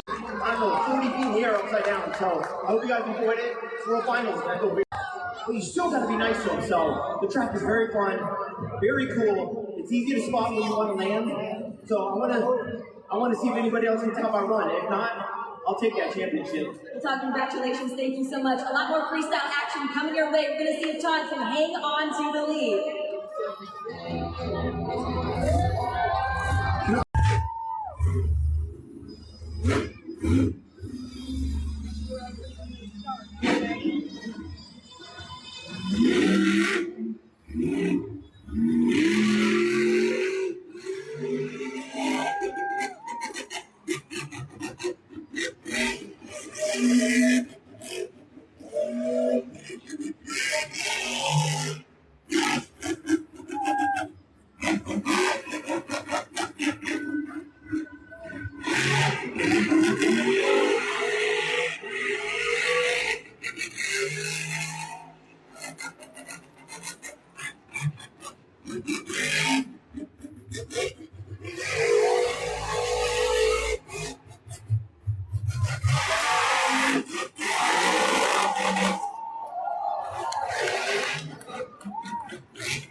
Hang on, everybody, the clock is starting.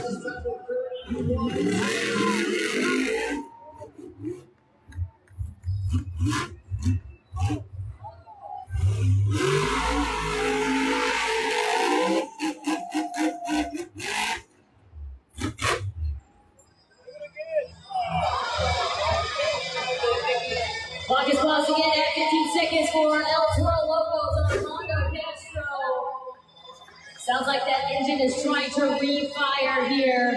13 seconds left on the clock. Getting a little taste of being a main field competitor here for the very first time in his career here at World Finals 22. And we're seeing that our safety officials are heading out to the track. We are going to be clearing debris from the track. Of course, safety are number one concern here at Monster Jam. So Armando Castro and El Toro Loco going to have to wait patiently there as our safety officials get that track cleared. He's got the green light to fire that crazy bull, El Toro Loco, Armando Castro. 13 seconds left.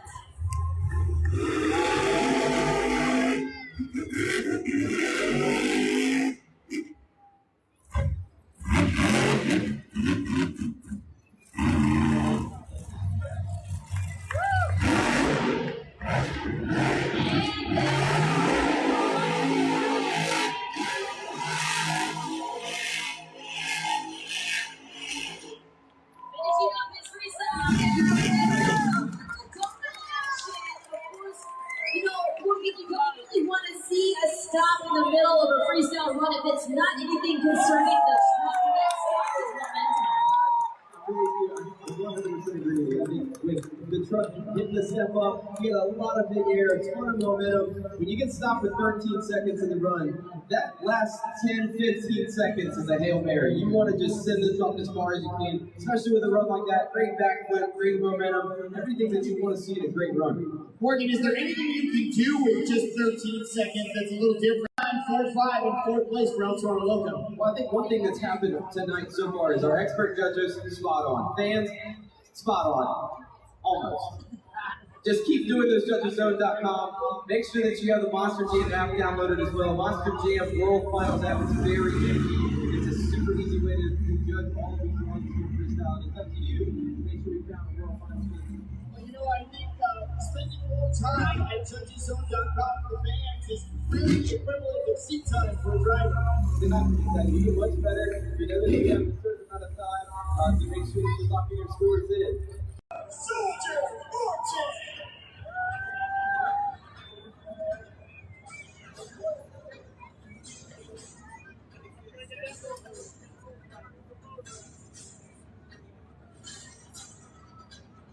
Okay, personally, as somebody who watches Monster Jam each and every single weekend, it's shots like this when they come out from the pits is my favorite. Oh, most definitely. That is a powerful shot there from Caleb Blood and Soldier Fortune about to enter into Nissan Stadium, representing all the men and women in uniform. She's a retired U.S. Army veteran herself. She said she wants to show them proud. She knows there's a lot of veterans, a lot of active military right here at World Finals 22.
her, the back, rear, locked up on her, some axle issues. So, Morgan, you know, you had already saw that here just a little bit ago. You were telling me about that. Look at that back rear axle, okay, Young, and that's where we see maybe why she could land that backflip. Yeah, a couple of jumps in, it's just a little hard on the throttle. I think that when you break an axle in the rear, the front is okay because you can drive with it open like that. But when it's in the rear, here.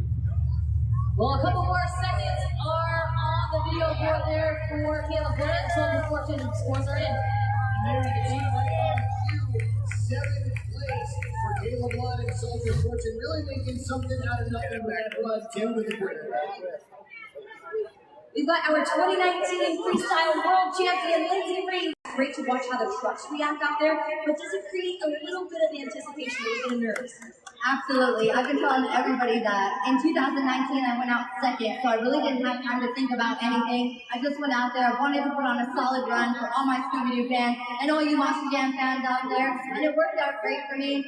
Watching is making me a little nervous, but it's also showing me all of these hits and what's reacting and what's doing what. So maybe it'll help me out even more, and I'll go out there and I'll lay down a solid freestyle for all you guys. I'm super proud of Caleb Blood out there. I know she was broken, but you know what? She wanted to give it her all for all you Soldier Fortune fans. Kristen Anderson are out there, put on a solid run. All the girls are doing amazing. So now I need to go out there and step up my game and be on top of them. Very well said. Well, Lindsay, thank you so much. Good luck. We're excited to see you out there on the track.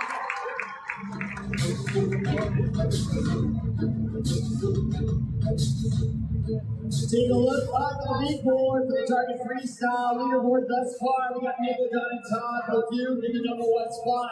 He's followed by Monster Lug and Bryce Kohler. And rounding out the top 3, Cody Silstead and Dragon. Some familiar names with a not so familiar name sandwich there in the number 2 spot. Plenty of more action coming your way here in Monster Jam Freestyle.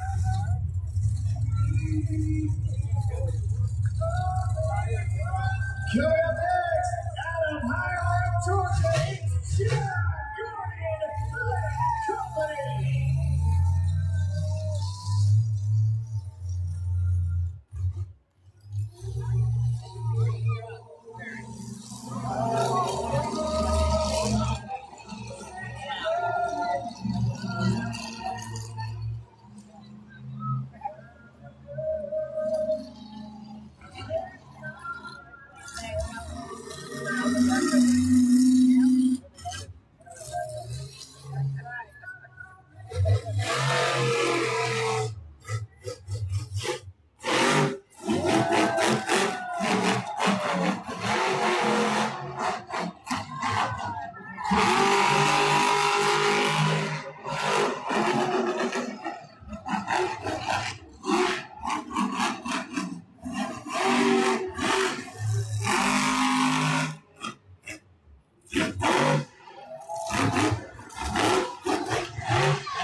Looks like he has been shut off by the Monster Jam officials. That light that we've been talking about all night was flashing in the windshield. Not sure exactly what is exactly happening over there. And he has popped out of that Monster Jam truck. It's a nice salute from John Gordon. That means the run is over, and that means scoring is over. Yes, definitely. Scoring is open, of course. Remember, when you see that original Super Blue to the Action replay, not only from John Gordon and Bad Company, but the rest of our field of competition. Remember, it is a highlight package and reel of all the best tricks, the best moves there from our drivers that will help you get those scores locked in fairly there at JudgesZone.com. We are waiting your scores. We got about a couple seconds left. Remember, 30 seconds on the clock. Once those ribbon boards go red here for each and every one of our competitors. I think that with John Gordon Company, great run, a lot of momentum. Take a look at the replay boards here. John is somebody that always carries a great draw with him, but in all safety, the Monster Jam officials did the right thing. And there you see the score up on the video board. He'll take over 7th place with a 5.847, but that will not be enough. Continue to run. See what's going to do.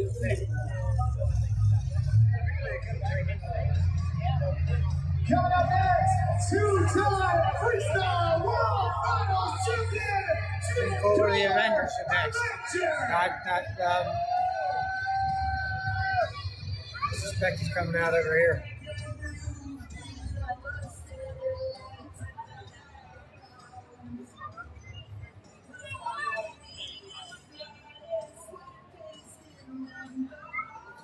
Okay, it looks like we have a few members of our track officials and track construction recovery team out there picking up the pieces, and now's the perfect time to give a shout out to all of them. I know we talked a lot about the dirt crew earlier today, but look, this is a team effort here at Monster Jam. Even Tristan England standing up on a podium during his acceptance speech. I mean, like, this is the moment when you need to shout out everybody behind the scenes who makes the Monster Jam great.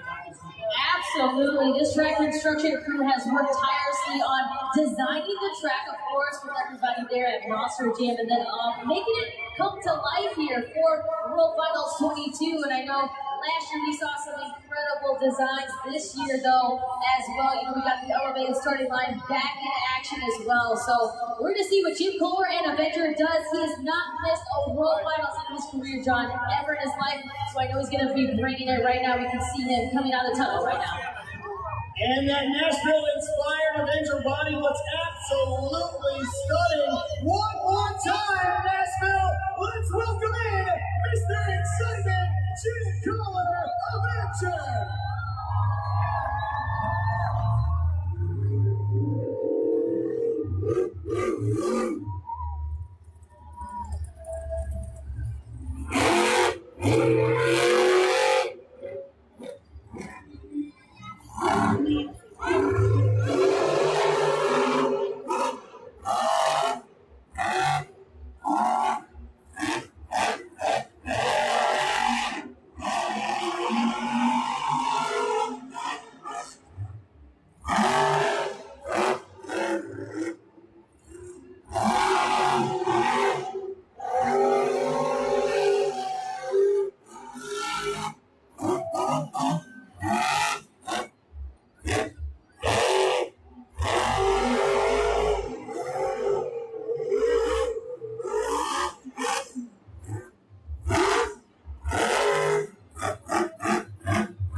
Jim Kohler and Avenger. You can get those scores locked in right now at JudgesZone.com. He lost some power in those rear tires, Morgan, and you can see a little smoke coming out there from Avenger. I think it's very similar to what we saw with Caleb Blood and Soldier Fortune. I think with the rear end and the difference in the tracks, it just looks like maybe a driveline issue. You can only speculate out here in the booth, but without rear tires, it's so important to have all traction on the ground. And with it being, maybe you lose the front, you can still get around. When you lose the rear, that's all your drive through this Monster Jam truck. So unfortunate for Jim Kohler. I know he wanted to put the biggest air on the map here in Nashville for World Finals, but there's always next year.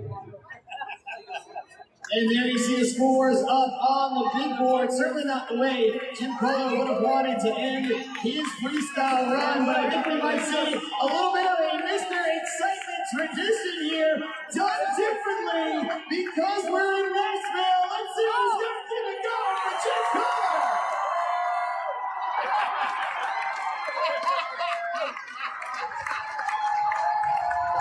Hey, would not be a Monster Jam World Finals unless Jim Kohler jumps in the drink. Listen, we've seen this in Vegas, we saw it in Orlando. Of course, he had to bring it. The tradition continues there with Jim Kohler and Avenger. Morgan, you know, I'm a little envious of Jim Kohler right now. I know it's not as hot as it was before the rain came in, but it's kind of steamy, kind of humid. I think I could jump in that truck too. Well, I know it's not as hot outside, but I can guarantee you it's boiling on the inside of that truck. The RPM when you turn in the motor, I mean, that feels good, refreshing. Nice job, Jim. Way to keep the tradition going.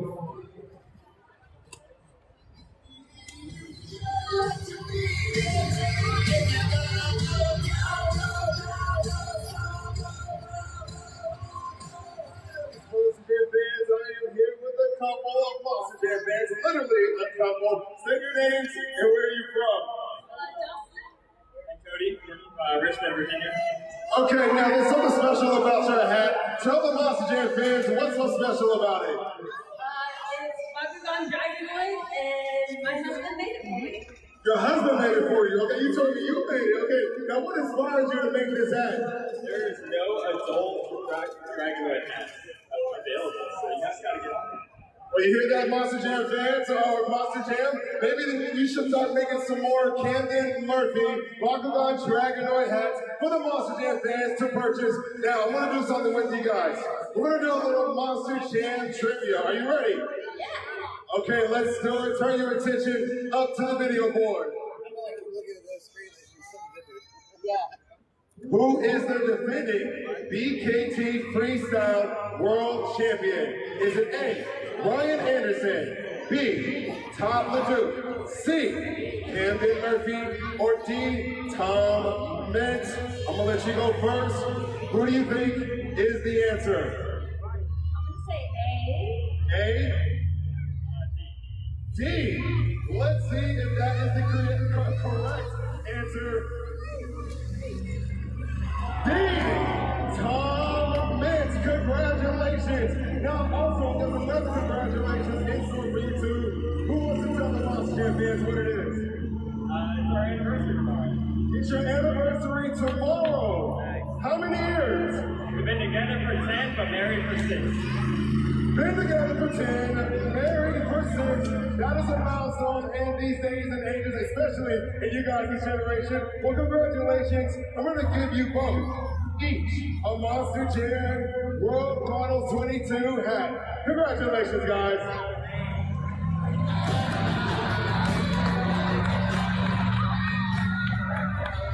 Up next, it's Weston Anderson, Grave Digger.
Listen, with the runs that he's had here, not only in racing, but here in freestyle, is it too early to say that we may see Weston Anderson maybe head to a state championship series sooner rather than later? Well, he's getting a lot of seat time in the arena series, and it proves he's comfortable in the truck. Massive air from Weston Anderson, a great digger. Great stuff. Love to see it. The momentum is there, and he's not scared because a lot of the drivers are pointed out they didn't come out just to react.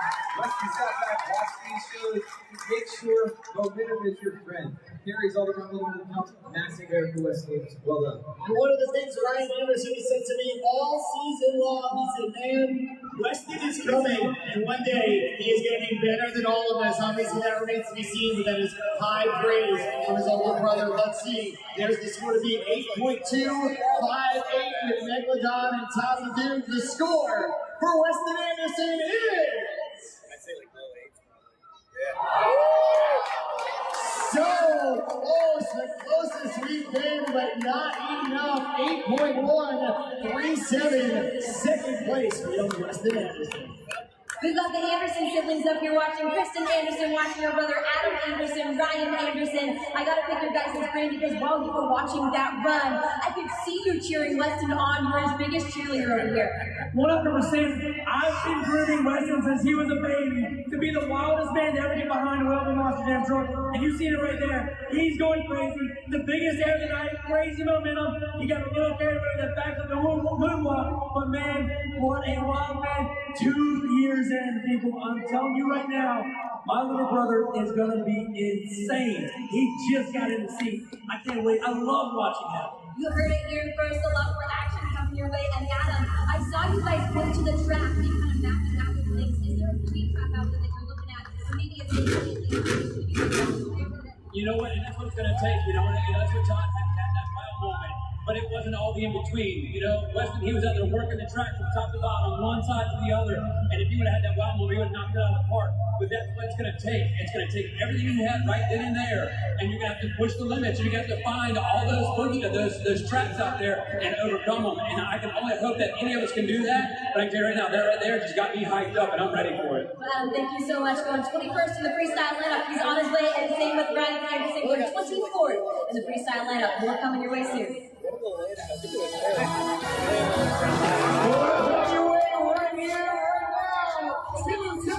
Guinness World Record holder,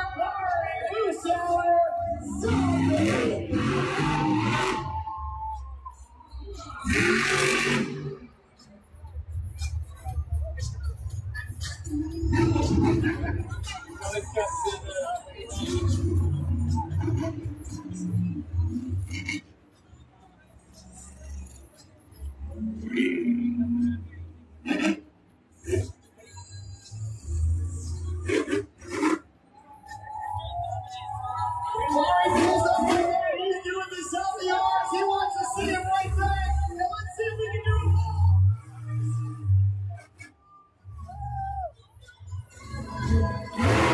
That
his run a little prematurely.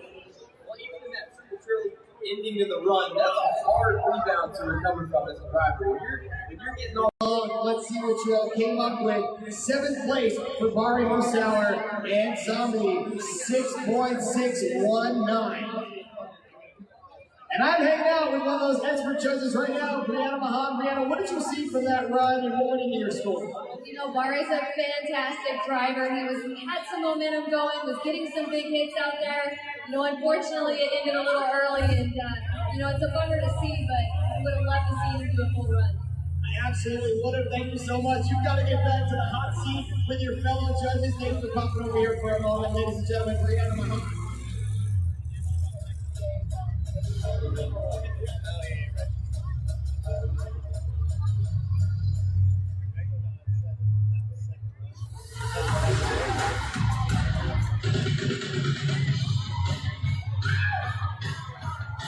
Coming up next, he is your current Racing World Finals champion.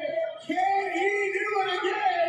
Tristan England, Earthshaker.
The clock is paused at 41 seconds there for England and Earthshaker.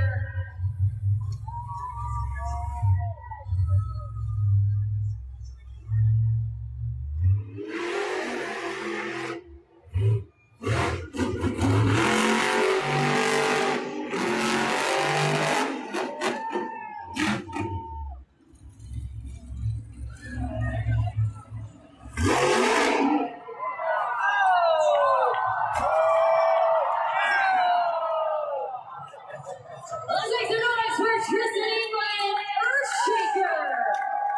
Tristan England and Earthshaker ending his run there on that center backflip ramp. Morgan, would you like to start seeing some variation maybe in hitting those backflip ramps? We see a couple laid out on the track right now. What do you think of Drake? Okay, I think on this track, the best ramp to hit for a backflip is what you see a lot of our drivers hitting, because there's a lot of rough and mud that's all on the other side, so it's going to be hard to get a lot of traction. So I think they're doing the right thing by picking this to the backflip ramp. With Tristan right there, that was just unfortunate to see truck cut off as he was making his way around, because that's not normal for Tristan. He's always aware, he's always ready to move in reverse, do a moonwalk or whatever, all the other crazy stuff that guy does, but that was unusual, so I think that's probably the issue that caused him to roll over. Yeah, I agree. I felt like he just couldn't get his momentum on his side. And there you see reflected in the score, 7.631 from the fans, 6.167 from the expert judges, which is 6th place, 6.899 overall for Lucy. All right, Nashville, last time I thought we were in Music City, so let's get you guys warmed up and jamming out there in the stands. It's time for Monster Jam World Finals 22 Dance Cam. I'm here with my friend Bonnie, all the way from Detroit. She's ready to jam with us here at Monster Jam. DJ Evan, turn that music up, way up. Monster Jam fans, let's see you out there dancing in the stands, and you might see yourself up on the video board.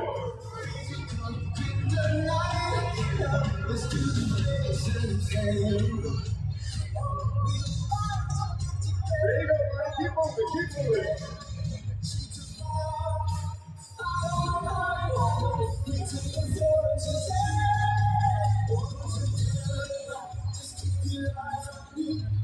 If you know it, sing it.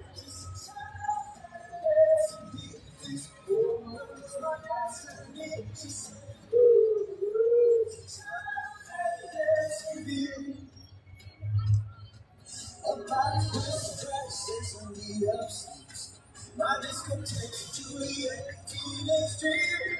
I felt it in my chest, I knew we're bound to be together, bound to be together.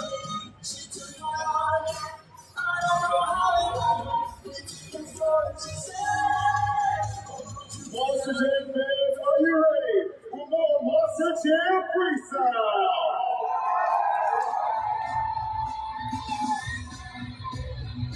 Here we have it, 2019 Freestyle World Finals champion Lindsay Reed, Scooby-Doo!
Let's get live for Lindsay Reed, Scooby-Doo!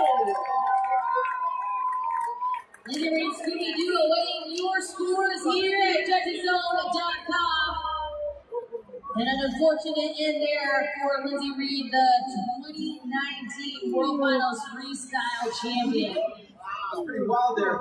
You think about rebounding, and you're starting to see with Lindsay and even before with Bari, it's so hard to, as a driver, react, because right now you're in the air, you're sailing through the sky, and it's so hard. And lots of the replay, she did all she could, maybe a little bit too much in the throttle, if you're asking me, but I think being able to try and drive out of it without perfect move. So unfortunate, quick little rollover this for time, but still, great job, great finish from doing. And there you see it up on the big board, 11th place for Lindsay Reed and Scooby-Doo with a 5.843 cumulative score. Your current freestyle leader, he is still hanging on to the lead. It's Toddler Duke Megalodon, Todd, you came out 6th in the freestyle lineup, and truck after truck after truck, you have hung on to the lead. How are you feeling right now? How are your nerves? This is unbelievable. You know, usually I go a little bit later on in freestyle, and this year we went out early, and I think it was a blessing in disguise, and just unbelievable. I remember sitting in my bed last night going, you know, Todd, you can do this. You can do this double backflip. You got this. You got this. And I tried to do a great run. These trucks, like I said, they can break early, and I just have to give these fans, you know, what they came to see. A good run, fill your time, do a backflip, and man, there was no better feeling of being, you know, 50, 60 feet. I don't know how high it was, but it was way up there, and I just saw the crowd upside down for about 10 seconds, it seemed like. So it wasn't a Leduc leap flying across the stadium, it was a Leduc leap going straight up in the air doing a backflip. But I had to give Team Neon an advantage going into that All-Star Challenge in November in Anaheim, California. So I'm ready to go. The truck is in great shape, man. I was trying to get a last little save right there, roll the truck back onto its wheels with the officials shut me off, but it's all good. I just hope that we can win this thing, man. We get a championship, it'd be unbelievable. Very well said. Well, we're excited to see if we can hang on to that. We've got more trucks coming your way here with Monster Jam Freestyle. Yeah.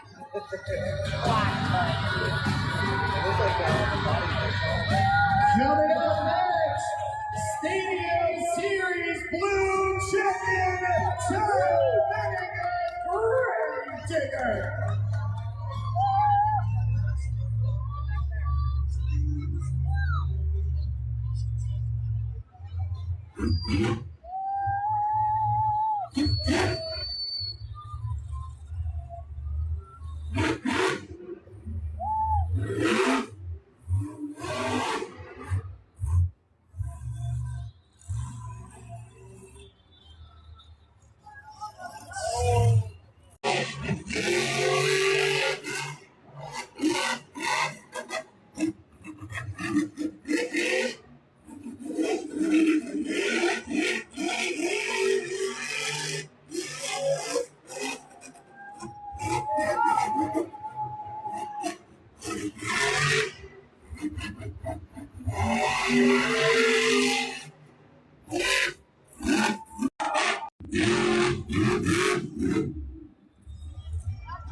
Unfortunately, that front axle looks like it was broken, and so that really hindered the rest of his run there.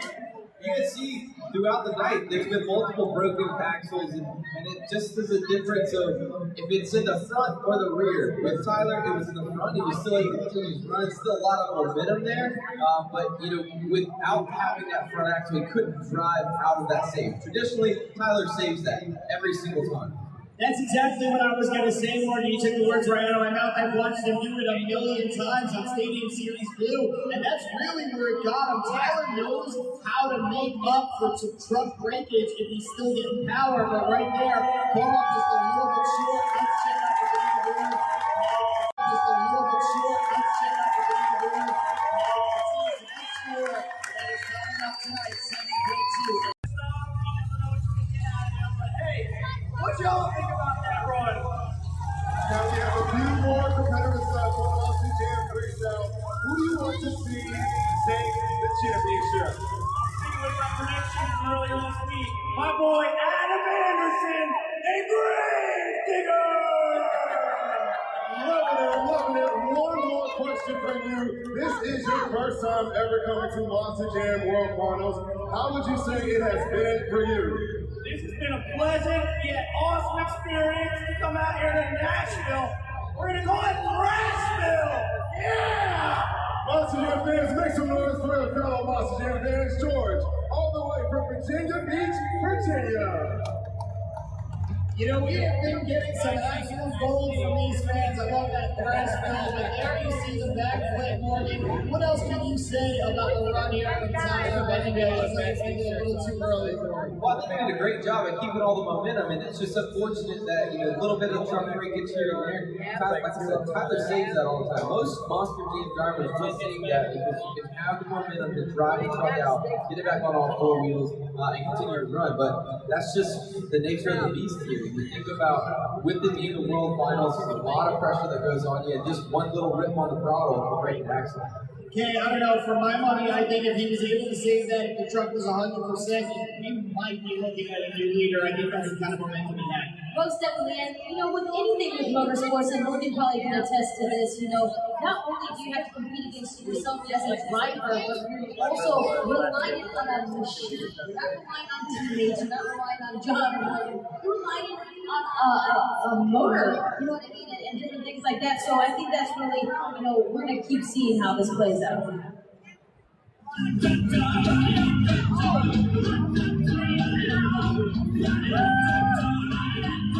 Coming up next, it's Julia Menard, the Black Pearl.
So to speak, from Miss Jamie Carter, driver of Overboard and owner of Overboard Motorsports. I talked to Jamie earlier, and he said that his own policy time to ready for the pit party, but he said he told me, take my trust and go around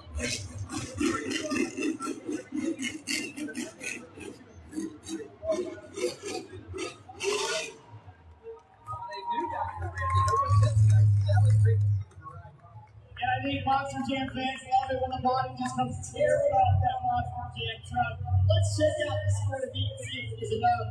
Mecklen's on top with you, 8.258. It has been hanging on for a while. The score for the Black Pearl is...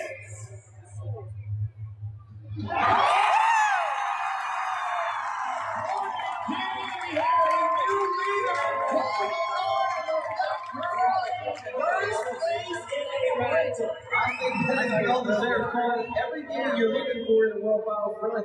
With a backflip, great scores by the judges and the fans. Well done out there. One thing I'm starting to see that we need to look forward to in these next couple of runs is that a lot of the faces of the jumps are starting to pack down. There's not a ton of pop. So you're going to have to start to look at these little hip jumps on the side of the pods to be able to get that massive air that everyone here is looking for.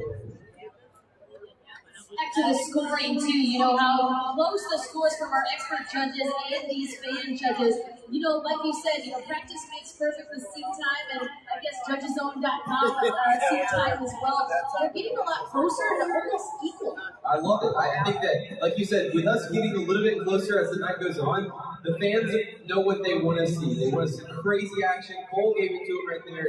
A little bit out of control at the end, and that's exactly what you want in a great run. If you remember last year, there was a lot of booing about these expert judges. We have not heard any of that. I'm not saying fans to start booing our judges, but they have been so precise, I believe, in their fan judging. Well, with the fan judging, I mean, everyone wants to see that wow factor. I think with our expert judges, that's where it gets really technical. You have to prove to them that you are worthy, and you got to make sure that you get the best score of the night.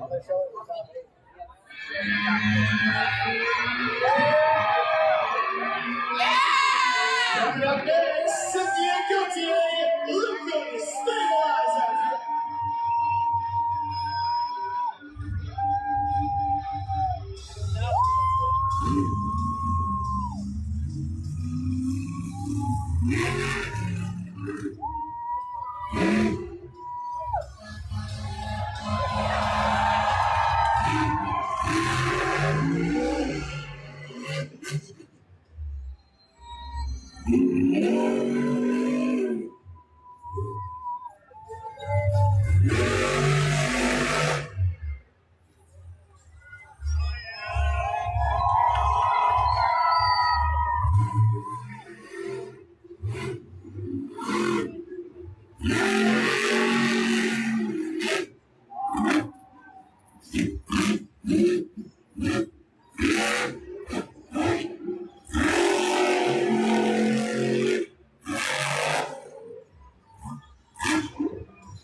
Cynthia Gauthier and Lucas Oil Stabilizer there on the target. Reset run for her. And unfortunately, that will do it for Cynthia Gauthier. Lucas Stabilizer. Morgan, you think that was more of a conservative run? I think for me personally, that looked like a more conservative run there from Cynthia Gauthier than I've seen in years past. I think she's just trying to find her way around, and like I said earlier before her run, it's a lot of the faces are going away from the jumps, and you always want to find a good pop, but every jump that you're going around to is a traditional jump that everyone else is going to hit, so that is naturally just going to be packed down. So Cynthia is searching for a lot of air, got her on that last hit, and just a little bit of a rebound puts her in an awkward position there at the end. And maybe a little bit too much air is what did her in. You see a little bit of an inability to stop, but Morgan, I think we're going to see people, to your point, start to hit those other backflip ramps as well. Yeah, you got to start putting some driving on your jumps. I mean, I think that as your plane is going along, you got to be able to say, all right, what has not been hit tonight? Yeah, we look up at the scores. It's 11th place for Cynthia Gauthier and for Stabilizer. It's great for this driver, Bryce Kinney. And Bryce, I know that these last two championships did not shake out the way that you wanted to. Truck broke in round 3 of Monster Jam Racing. Truck broke at the beginning of freestyle. Talk to us about what happened, but also talk to us about the emotion. I mean, this is the event that we worked all season long to get to. It's the pinnacle, it's the biggest one. Talk to us about that emotional part of it. I'm just utterly heartbroken because, you know, there's a lot of work from a lot of people that put a lot of effort into this. And, man, we want to put on an amazing event for Nashville. And, you know, but ultimately when things don't go your way, the only thing you can do is control what you can't control, which I said to myself, you know what, if that's the way that this story is going to be written this weekend, which is crazy to imagine at a World Finals that's what's going to happen, but if that's the story that I've got to read, so to speak, this weekend I'm going to become the biggest cheerleader in the entire stadium, and so that's what I'm going to do. I'm making that mental shift. I can't wait to cheer everybody on and just have some fun the rest of the night in Austrian World Finals. Very well said, and nothing has been more true. I've been watching you up here cheer every single one of these drivers on, and you've got more coming your way with freestyle. Coming up next is Corey Rummel, Megalodon.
His run there at the far end of backflip ramp.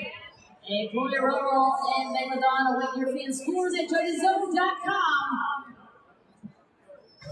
Morgan, we just saw that this run from Corey Rummel, very executed very well, used the entire track as well, the things that our fans need to be looking for when getting those scores in. Yeah, I think this is a great run by Corey Rummel. This track plays to his driving style. He's somebody who likes to slide around, carry a lot of momentum, but with that last backflip attempt, that's something, no one's hit that ramp before. We don't know how it's going to react.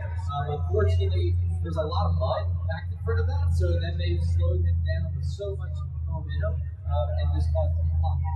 And there you see it reflected in the score. It's a good score, all things considered, but not enough here tonight. 7.04, 7th place for Corey Rummel.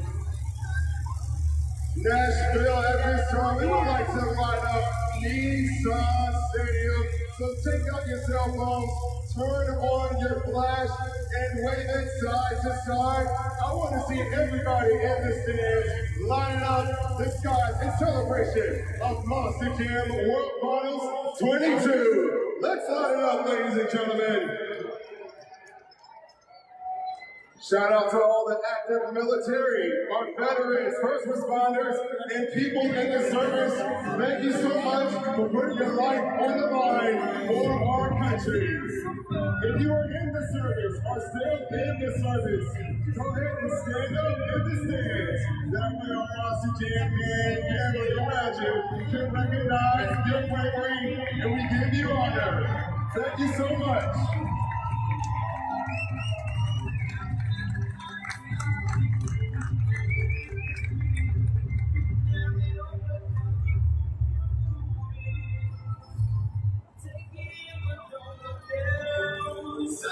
That's right, Nashville.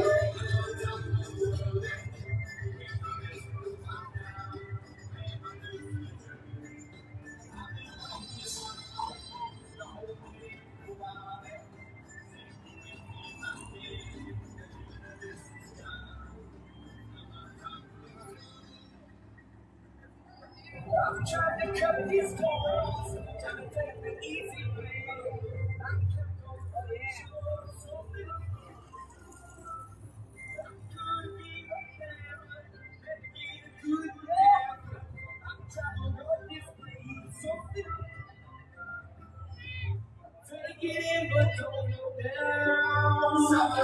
Thank you once again, Nashville, and everyone who has served and our armed forces.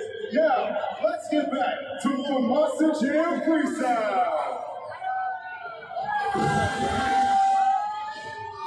Coming up next, it's Colt Stevens, Thunder.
Well, when you look at Colt, he is absolutely setting the standard here with Big Air leading towards the end of this show here. I think with Colt carrying so much momentum the whole run, great run. I think with the choice of the double backflip opportunity there, landing on the rear tire, looks like it blew a steering line, and that's the reason why the truck could no longer go. But that was some massive air. Look on the video board, Colt just hits this just perfect for his first attempt, and the second attempt when he goes back, it breaks that steering line.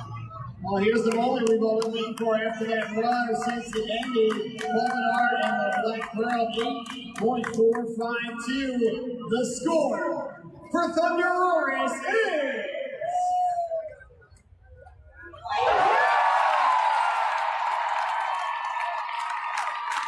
We have the new leader, 8.608. Lady King here in the Target Freestyle Championship. Morgan King, what do you think about it? I think the expert judges did a great job with their score. I don't think that's the first place run. I think Colbert had something else. He filled the entire time. When you think about the time that you're looking for in freestyle, you have to fill the clock to win this event. You're not only looking for wow factors, but time is most important. Listen, we gotta give a big shout out to this crew chief, Shelby Fisher. She really had that truck dialed in to be able to execute to that. All right, Nashville. Up next, you see him at the top of the stadium right here. My big brother, Adam Anderson, Grave Digger.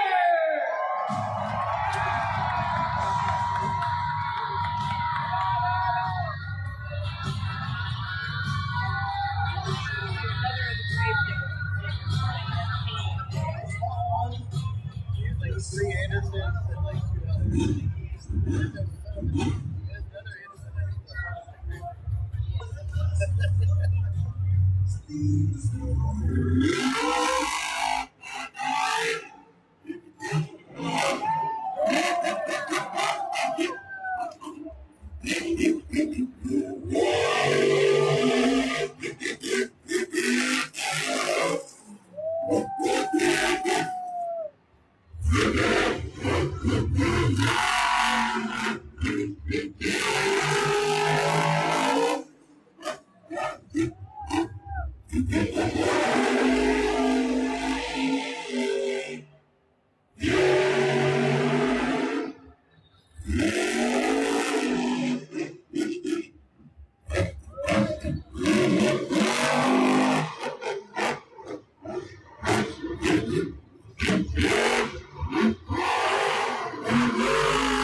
Clock is paused at 39 seconds for Adam Anderson. Grave Digger, Vio, wait. Now what I'm seeing here is on Grave Digger Adam Anderson, when he lands on that right rear, it looks like the shocks completely came apart. That's a hard hit. That's 12,000 pound monster up there on one wheel, and most of the time it will blow a shock. And of course, scoring is open for Grave Digger and Adam Anderson. Morgan, that's the risk that you run when you hit that backflip kind of early. Well, he had a great run to it. I think it was time for him to throw a backflip in because you can't wait till the end. Because Adam's that type of driver, and being in a Grave Digger, you have to let it all out. And to let it all out in the last 10 seconds is not his style. I think he likes to do a backflip off the run and do it all out for the 45 seconds. Great point, really. It makes you kind of wonder, is anything with Tyler Manning, what would happen if he was able to continue? But no matter, there are the scores a lot closer between the fans and the expert judges this time, and it equates to a 7.231. Don't forget the score to beat up on the big board, 8.608, currently held by Colt Siemens and Thunder Roars as we await the entry of Bakugan Dragonoid.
And we saw this in Orlando at World Finals in the past there from Cameron Murphy, hitting that backflip ramp and trying to get it back up on that stoppy popper situation that we just saw a minute ago. Yeah, I think anytime you can hit that backflip ramp and have that opportunity where the truck bounces back up and you walk it, that's great. I think at that point, maybe the second backflip is not one of those things that you do. You continue your run and keep that momentum going, but I love the creativity from Cam trying to hit something off the freestyle landing ramp here.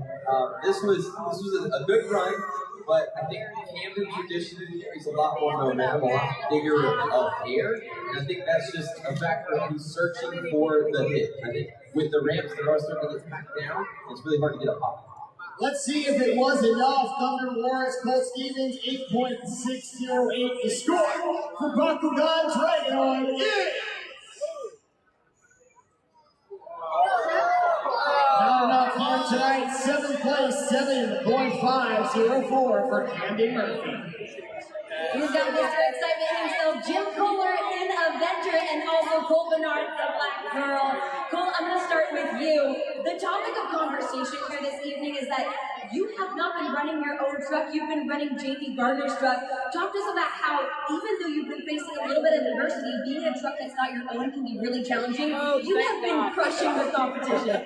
It's crazy because you have seconds to get used to steering in situation of where things are in the truck, and then to come to a track like this that we are not used to on top of a truck that we're not used to is crazy. But the adrenaline these fans give us out here, we're going to put on the best show we can. That drives us, that freestyle, just like Jim, just like Jamie Gardner. I wanted to start off with that high jump right there in the middle and that step up and show these guys that we're here to have fun. Very well said. And Jim, I'm going to turn things on over to you. You are the only driver that has been to every Monster Jam World Finals. So you know this competition inside and out.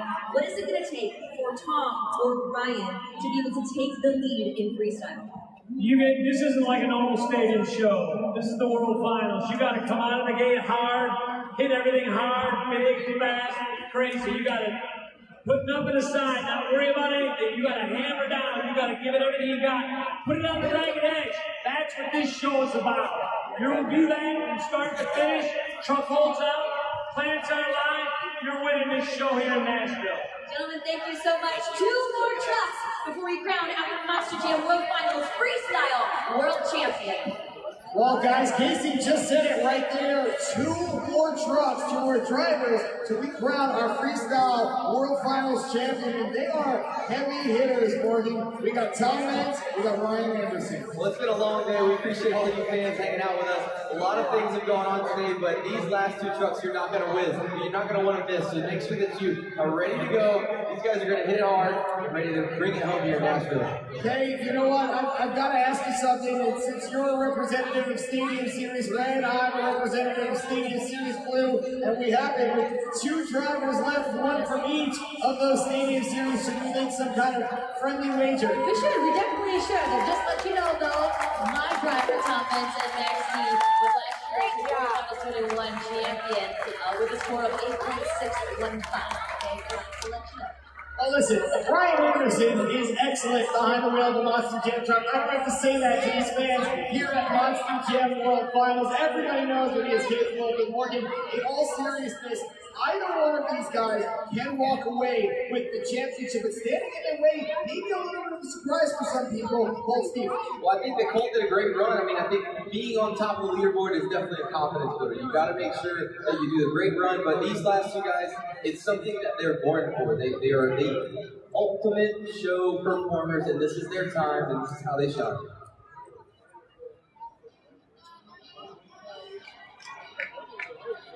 And here he comes, 14 time Finals champion, 20 years of maximum destruction talent,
Max D. Sport is open.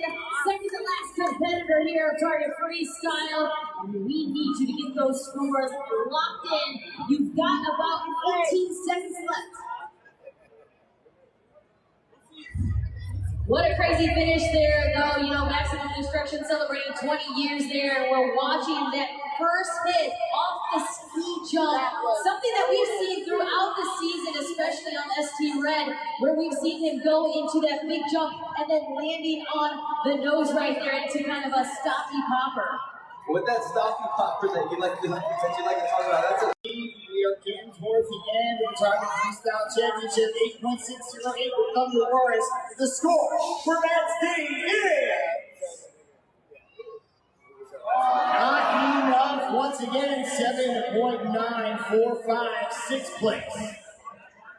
Weston, your brother Ryan Anderson, son of a digger, is our 24th and final competitor here with Monster Jam Freestyle. It all comes to this. Talk to us about what he must be feeling. He's lined up at the start gate right now. What those nerves must be like. You know, it is so nerve-wracking coming out here for this big of a crowd. I'm used to 20,000 people a weekend, and I don't even know how many people we have here. I got up in Ryan's truck right before he went out here, and I told him, you better go big for these fans. The Anderson family isn't doing too hot so far, and I can't be the one that takes the highest place out of all of us. Ryan, you better go out there and burn it down for everybody. We're counting on you, man. Truck, one final competitor. Let's take one final glance before we crown a freestyle world champion at the leaderboard. Specifically in the top three, we've got Colt Stevens and Thunder Morris in the top spot, behind Cole Bernard, the Black Girl, and they are followed by Todd Litton and Nebula. I think they're dragging it with the turning in the middle. And you got a vehicle with the tires are always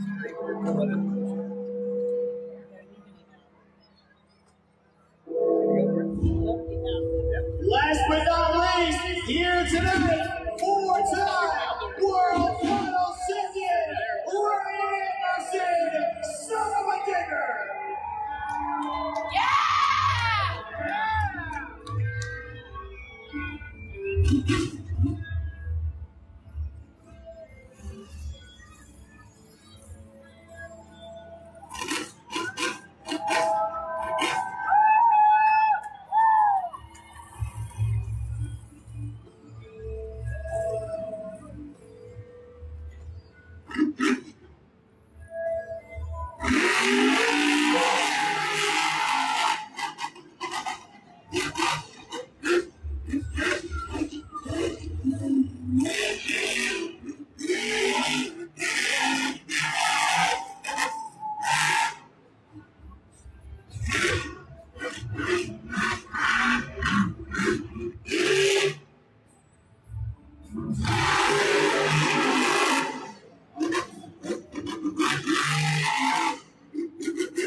It was a good, fast run. I think when you talk about scoring wins, you got to make sure you get your thumbs out right now.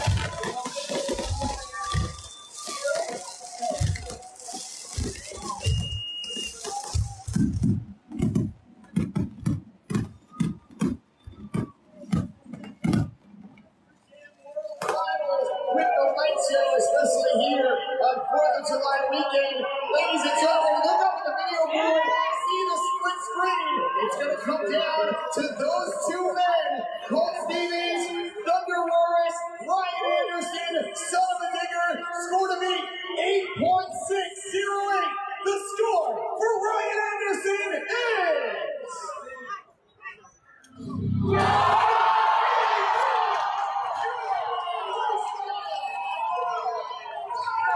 Champion, it is return to Monster Jam in the brand new Thunder Morris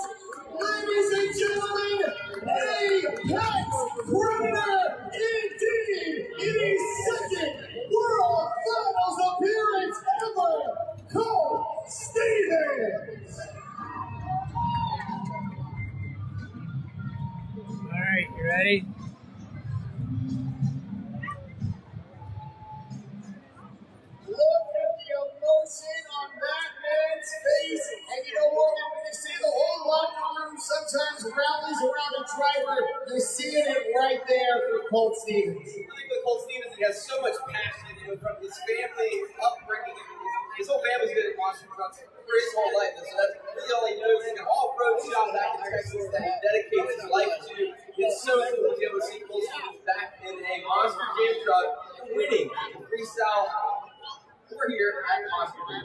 Absolutely. Hey, I mean, look, a lot of people could say with Colt Stevens, who is an excellent driver, and this is in his blood. Hey, he left the TV booth, something he was fans love watching it. The analysis was great. Hey, Colt, are you making the right choice? I think we all know right now Colt Stevens made the right choice. Oh, absolutely. And when he was in TV and I was talking to him, and he was just chomping at the bit. He's like, I want to drive, I want to drive, I want to drive. This is driving me crazy. And this shows right now. But I have to give another big shout out to his crew chief, Shelby